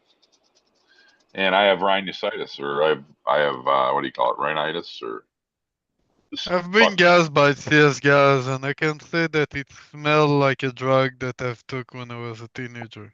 Yep. Right. But if you get it in that Rhinosinusitis, dose, it's bad. Like in an enclosed room. rhinosinusitis you can treat pretty easy though. So Yeah, my I know. grandma and my uncle both had rhinosinusitis. Oh So yeah, I just use a rhinosinusitis is spray. a fungal infection of the end of the nose and like lives into the skin. So you just get Uh, tea tree oil and you just rub tea tree oil on it, and it won't like get rid of the scar tissue, but it'll stop any more from forming. so where do you rub it on your sinuses outside, like here? On the nose, like like slather your nose on it like you would like sunscreen, Oh and really? yeah, and it I gets got deep tea in tree oil. Sweet. it out. Yeah, Okay, cool. So I can get rid of that. That's cool as fuck. Thanks. yeah. My grandpa had that and treated it, and it worked. Right on. I'm just dealing with Keith hands, Yeah. So are you squishing that Rosen soon? Well, not. I was still collecting it. If you know how Oh, Keith okay. is. You Not just now. packed the I'm ready bag. though. Now yeah. Yes, I just finished packing the bag, and now I'm going to double bag it. Right. Come Is on, that man. And Blowout. don't need a blowout. No, we do not. This Keith was a bitch to gather, bad. No, no, no, no. No blowouts for green gas. what I can't have blowouts. what Sorry. temperature squishing it? 170. I don't know if that's too hot for Keith. I've never done a Keith press, so what do you guys recommend? I was gonna do No, 160. I recommend you ask your AI. Yeah. Oh, okay, man. Cool. I'm gonna do 160 just, and then I'll see how that works. Would you go yeah, less or more? I would do 170, but I mean it depends. Are you trying to Oh, make it super blonde, okay. or do you not give a I shit just about? want to. I want yield more than anything. I don't need. It can be Oh, super blonde, but it's fine. I want the terps and the yield. okay. So Well, yeah, whatever's. it's fine. What do you think? 170 or 160? 170, and then Yeah. Okay. twice, and you can crank it up a little bit for the last squish if you want to. Okay. You do it 3 times. Okay. Usually, yeah. But you'll get All right. most of it first two, and then what I'll do, I'll save up a couple of the pucks, like Yeah. 4 to 10 of them, depending on how many I'm doing and what size press I'm using, and then I'll Yeah. squish all together, Oh, like cool. as for the third one, right? So I'm gonna do them each one twice, but then that Oh, third you're time, gonna put them all together. yeah. Cool. Or you take them and you can throw them in like a coffee grinder and chip them all up, and then throw them in a crock pot with like MCT oil or sunflower oil or whatever you're Oh carrying, yeah. and then you can just let it sit for like a day, and it'll fucking fuse. It's like a really lazy, low effort way to do it. That's cool. Nice. Thank you. I'm just trying to. And if you're doing edibles, you can like pre-bake your stuff in like a mason jar. You take your keef or whatever, put it in a mason jar, and then cook Nice. it in there in the stove or in a pressure cooker, and then decarb it that way. and then or the other way I like to do it. That like this is another like hack for that. You take your Yeah. keef, put it in a vac bag, and then fucking sous vide that shit. The sous videing, you set that shit to like 200 or 180, and like you can't burn it. Like you're not gonna cook, you're not gonna burn off the THC because it's never gonna get that hot because it's sous vide. Right. But that's another like really good way to decarb a bunch of like hash in particular without fucking it up. Sous vide, huh? And then you can throw it in the freezer and it'll separate from the plastic real easy so that when you peel it open, it's not all stuck to the walls. You don't get any loss that. Right. Yeah, one of those sous vide machines. Not too cheap, but we have one here. They use those airlock bags for the expensive meat we have. Well, what the heck is that Japanese beef? The Kobe beef. Oh, We Kobe get beef. Yeah. it's like $147 a pound. Yeah, it's crazy. My brother loves that shit. He's rich. He was. I think he lost his ass the other day, but Oh, on he the ain't rich market? no more. Yeah, and I shouldn't say, I shouldn't put his fucking shit out there, but Oh yeah, he's, don't he, ever. no, but he just, it was fucked up. It's fucked up what's happening to a lot of people, so, but Yeah, yeah, boy, people are taking a bath, but, shouldn't talk about that. nah, that fucking We got better shit to talk about, like weed, man. weed, man. Weed, man. This fucking bag is packed tight, fellers. What type of press do you have? What? I How got many? I got a Press? I got a little dually tech, just a little personal Percy little tech, 7 ton, just I'll be cranking on it with all my weight shit. you know. There we go, man. Let's show that squishing. I will, man. Golly. I'm just getting it in the bag, brother. Man, old beekeeper's on me tonight, man. You see that, bro? He's like, get on it, Yeah, I'm Steve adding Press. the pressure before you He's adding the press it. pressure for me already. You can Wait, get let me get the keef. I gotta first get the keef off the spoon because that plant worked awful hard to make it for me. you can Thank get you. you can get like Wi-Fi sous vide machines now for like $70. You get the whole kit, Wow, like one. that's What the heck? nice. What's the? I like the fact that it's Bluetooth, so like when your or Wi-Fi connected, so when your food's done. That's fucking dope. That's dope. It's hilarious, dude. Everything's fucking Wi-Fi. So I can't wait to. My buddy's got the cuvee from PGA, that old strain. You guys ever or the uve? The uve. The You guys know cuvee. what's the cuvee? The cuvee. It's the cuvee. Thank you. You know the strain, brother? He's gonna grow it out, man. Straight from Subcool. I hope that you made more seed from it, because nobody will remake it. Bro, that's what he's gonna do. That's the fucking deal, man. That's my guy down the road. So So yeah. Lyme disease is named after Lyme, Massachusetts, which is right here. Oh, no Old shit. Lyme, Old Lyme, East Lyme, and then Okay. right across at the back edge of Long Island, there's an island called Plum Island. Now, Plum Island Animal Disease Center. This is where the military tested during World War II and during the Cold War, tested a bunch of bioweapons specifically targeting livestock. So how to wipe out the food production. And there's something they worked on in Oh World War wow. II. It looks like a fucking steak, dude. It looks like a T-bone. Yeah, so T-Bone Island. they released a bunch of ticks and were testing tick-borne illnesses when Lyme disease showed up That's over fucked up, here bro. in Lyme on Plum Island. So they think some deer were Wow. on the island and swam across to Lyme, Become and then that hosts. infected the mainland when they were trying to keep Became it up. hosts. Yeah, carried it back over. Or Wow, bro. I mean, there's literally an animal disease research center on the island. You know, Or it's like, they just don't go. for those of you that also don't know, the other place the US military does all of their creepy testing is a little island down here called Andros. That sounds And then too creepy where's the already, bro. base? The base is down here somewhere. Hold on.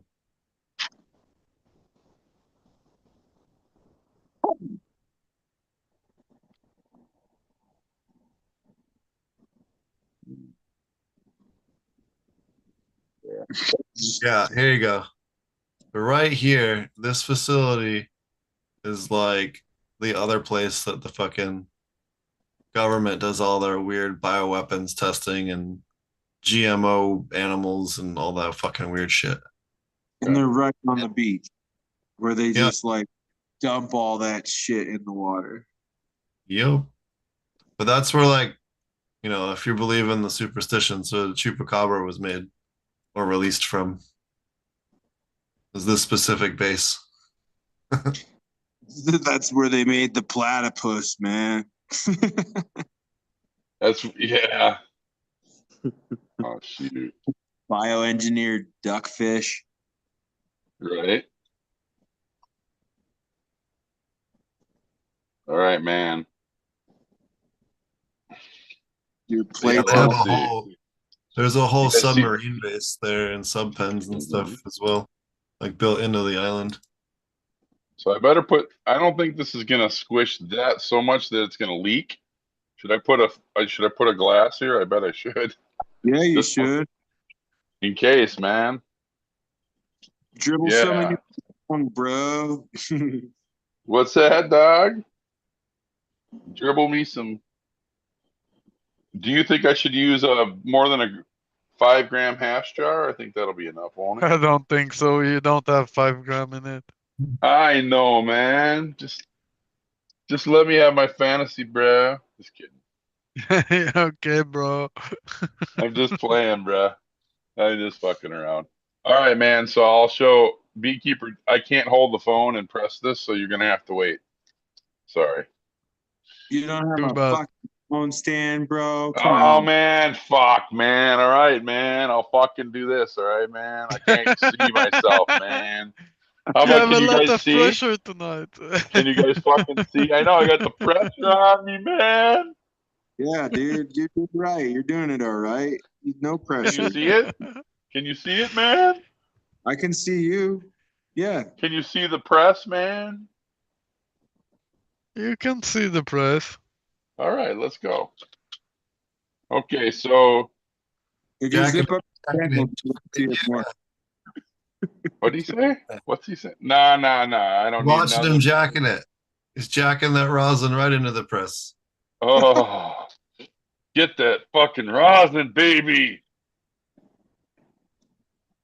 Go. Oh, oh, and here we go. I've only done this a few Yeah, times. so I've never. do go easy on the pressure with the keef. Do Oh, it nice and slow. Like, yeah, don't hammer it like you would flour. Like, look, oh, good. easy do Okay, it. It'll flow better. You gotta let it warm up. okay.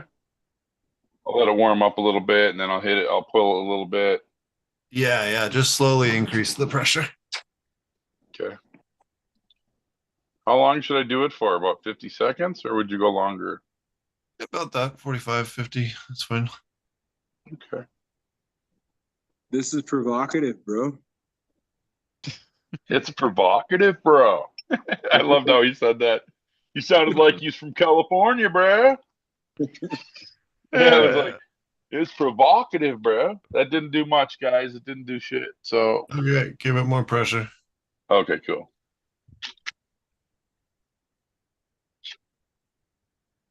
You'll be a pro before you know it. Yeah, you want to like start off soft and then just slowly increase the Yeah, pressure. right with on, man. those. No, that makes sense because you don't want to. Yeah, it You're just not trying to bust makes them good all at sense, once. right? Yeah. There we go. Let's see that the bag's a little closer than I want it to be. I want to push it in a little bit. Come on, man, get in there. The paper, actually.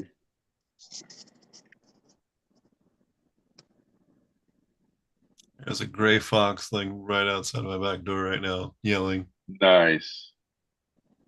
No shit, huh? That's a pretty cool fucking sign, bro. I'll My take it. dogs try to lure him in all the time. Oh, really? Gray fox. That's sweet. We got red ones here. Not for the Yeah. fox. Right? Nice. Gonna be lunch if it's not smart enough, huh? Mhm. Right. You have your male and your female with you, Poden? Yeah, I have my dogs here. They're doing the old lure technique. Yeah, yeah. No, like the female kind of calls them in, and the male just sits there and like waits quietly on the other side of the fence. And when they stick their head through, he's like, "Decapitation."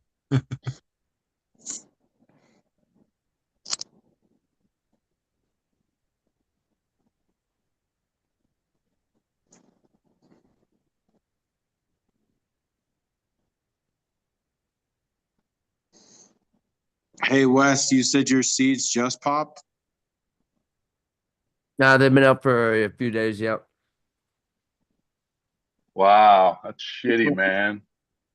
Terrible. It's not coming out? Not very good. I better get more pressure on this thing. Yeah, just slowly, like, so start off like every 5 or 10 seconds, increase the pressure when you. Yeah, but I mean, it's like, I don't know if I need more heat or what the hell. It's not coming, barely coming out of here. You can turn the heat up a little bit, up at Yeah, like 10 would you? degrees. And Yeah, you Yeah, got I'm gonna. not flowing. Yeah, Yeah, and you got a double bag too. yeah, yep, yep. What's the strongest one coming up so far with your seed? They're all pretty equal. They're all pretty equal. Um, the Shishkaberry got out in front, but and then was the Chernobyl, and then the Jack the Ripper was the last to have Oh, everything nice, pop. Jack the Ripper. Let's go. Yeah, I'm excited for the Chernobyl, man. I really like that one. Ah, get a Slimer cut maybe, huh? Slimer Pheno. Who We I'm a don't knows? have huge the TGA. Slimer in Canada. We have the original Chernobyl that been reproduced. I'd like to try that, man. That could happen. Cool. We could make it happen, huh? Nice. We can make everything happen. We can make it happen. Come on, you son of a bitch. What's the magician you call the wizard? Yeah, we know a good wizard for that. For this? For making the Chernobyl coming to your way. I see. No, oh yeah, yeah. Sorry, man. I'm in the battle, baby. I'm in a battle, baby. Beating the machine. You Holy crap. will fucking.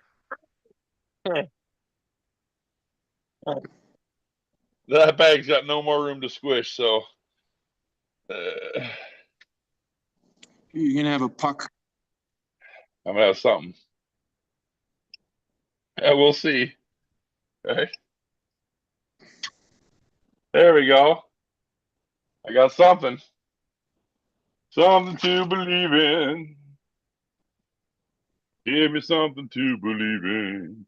There we go.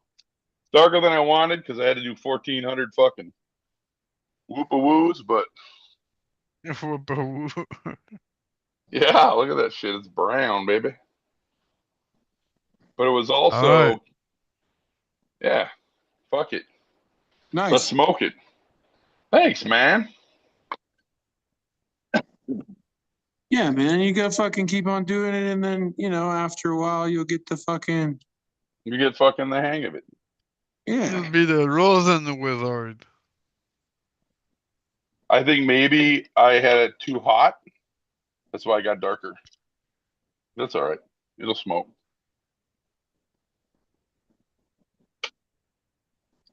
Let's see what we got, fellers. As long you don't have a roasted nuts taste, I guess it's good. Roasted nuts. That's right. I've had that before. That's not a good taste, man. The roasted nuts, no roast. Green Gas says no roasted nuts. No, not okay. You know what I'm saying, man?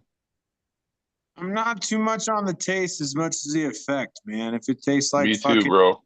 chewed up Vicodin, it tastes like chewed up Vicodin. Oh man, be ugly, bro. If it's Dilaudid and it's chewable Dilaudid, it's fucking, you know. It's what it is, bro. Yeah, but what about the blue chew? Can it taste like blue chew? Oh my god, bro. The blue chew, the blue chew, the mighty blue chew. Yeah. The It makes fucking you stronger. the man saver, the man saver. Instant ego. Look at that Instant cock, ego. babe. I'm ready to fuck. Oh yeah, did you take your blue pill this morning, honey? Shut up. Let's fuck. Uh, I don't Yes, know. girl. Yes, I'm like a girl. cheese. I'm single and I'm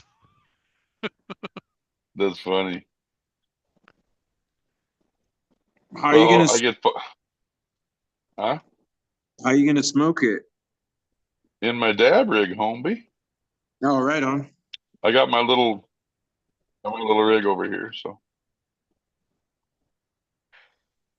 it's not too bad. Fuck it, it's gonna be a tiny amount, really considering, but I mean that, and I'll just do the rest with it. I'll just fucking what do you call it? You Oh can yeah, get a it's nice and silver. you can get a second squish or what? Or you can just scrape the bag and smoke that stuff, huh? I might, but yeah, that might be good, right? Smoke it right in your rig, really. I'm gonna do this dab right now, though. You guys see it?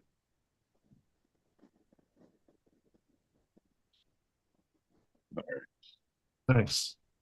Yeah, it's you just a can put little your chunk. your parchment paper in the freezer a couple minutes to help you remove it. Oh yeah, no, I still have it. You think I should hit it again? I probably should. I don't know. Would you guys hit it again? I've never done it. Up to you. I don't know. Yeah, I've never done Keith before. yeah. If you're like happy with your first round, then just take it, crank the heat up to like 210, 220, and press it to, for the final time. Okay, 210. I've only, yeah, yeah. I'll do it again. I'm gonna do this dab first. First, well, I should turn it on and get it cranked up.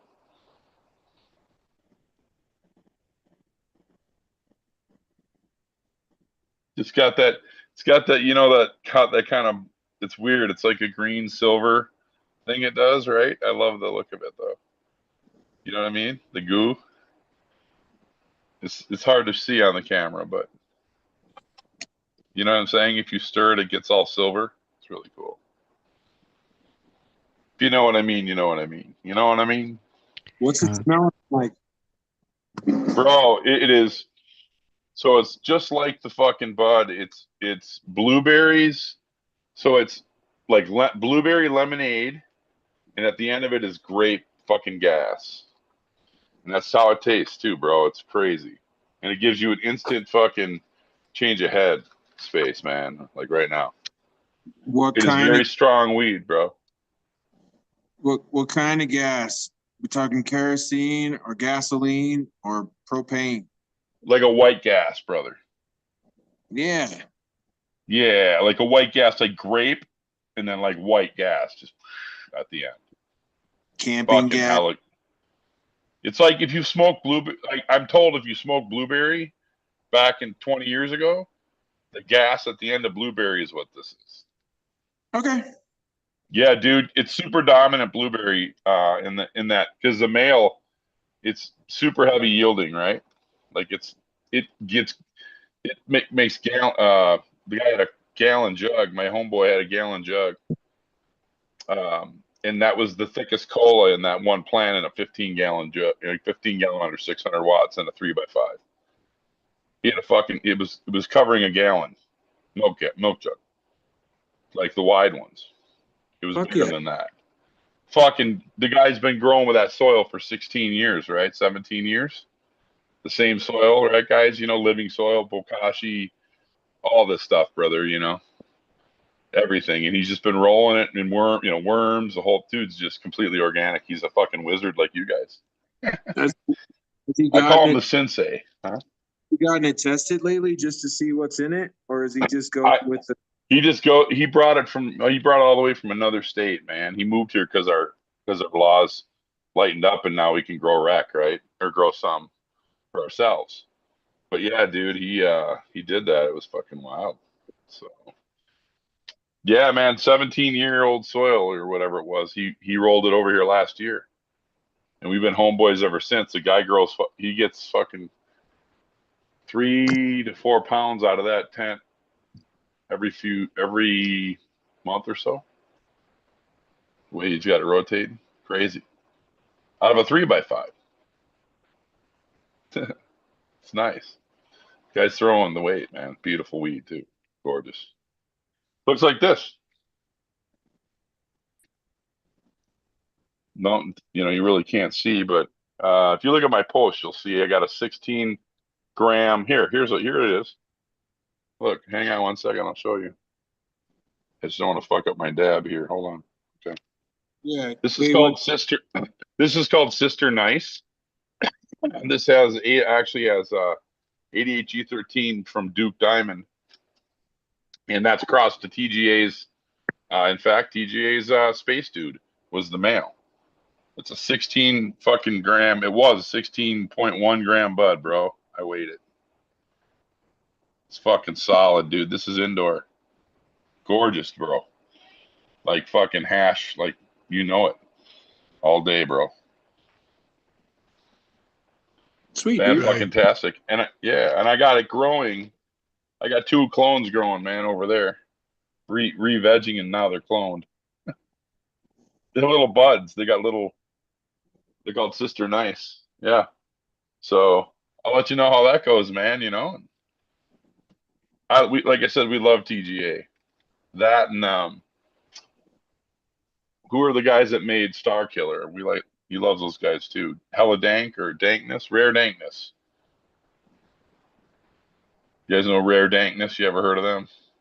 Rare Yeah. Dankness over near Rare Dankness is in Denver. Yeah, brother. I got some female Star Killer from him last night, man. He gave me 3 seeds. I was fucking jacked. Nice. Yeah, Rare Dankness. I used to pull over there and smoke bowls because we weren't allowed to smoke near our place. Oh, you used to go in there and smoke. Cool. Yeah, I drive by there and every once in a while. They were fucking persnickety bitches though. I never really got a chance to buy anything there because my ID was had a chip in it and Oh, right. I went there 2 times. I rolled up there 2 times to try to buy something and they were harshing on my ID. But yeah, no, my buddy got some stuff from there and made some crosses with some Rare Dankness things. Cause there's moonshine haze. Oh yeah, dude. Nice. Yeah, so That's one I want to get right there, bro. Yeah, moonshine haze. So it was I believe it was Dragon's Blood moonshine haze. Does he still have it? I have some seeds. I gotta find them. Dude, we should do something. I got some cool shit, bro. I got all kinds of nice stuff. You'd like it. Yeah, do some stuff, bro. I think I still have some moonshine haze F2 because he did some selection. Oh, But cool. What was your profile? The grandparents. Oh Yeah. no, you're fucking just wicked strong, but I was doing the stress testing, so I wouldn't want to say what it smelled like with fucking everything in the room the way I have the the tunnel of that's safe. smells like dank weed and mold.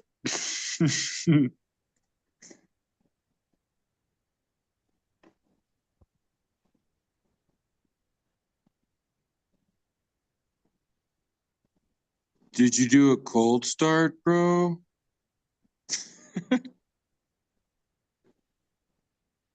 Yeah, bro. Gnarly terps, dude. They are delicious, man. Like crazy. I wouldn't, not kidding. Fuck yeah. Bro, they taste oh, blueberry, bro. The same profile. Fucking transfers perfect. You smoke a joint, it tastes like you want it to taste like this. This is fucking crazy good. I'm serious, man. This is so tasty. I can't even tell you. Sweet, dude.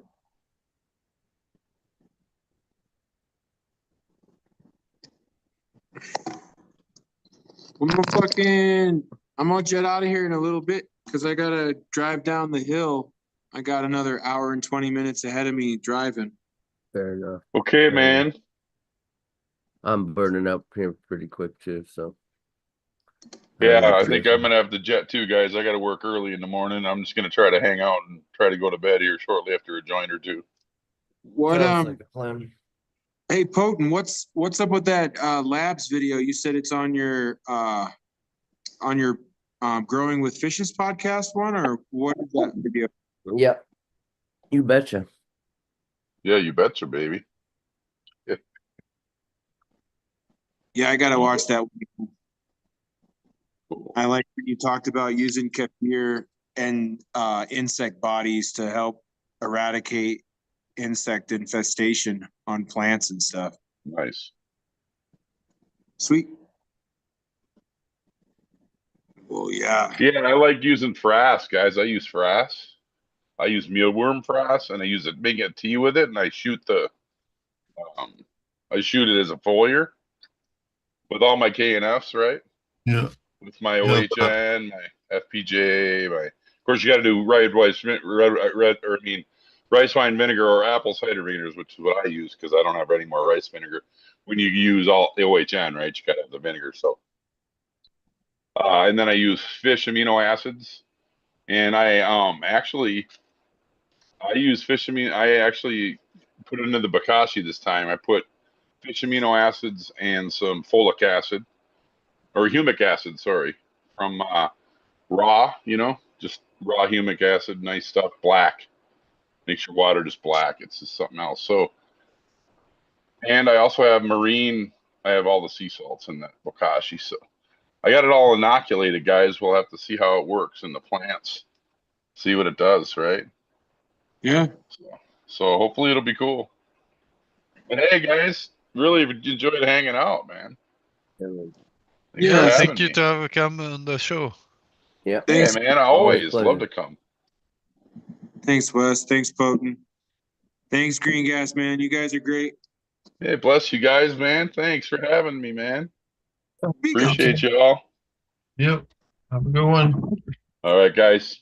Much love. Take care. See ya. Peace. Peace. Peace. See you guys. Peace.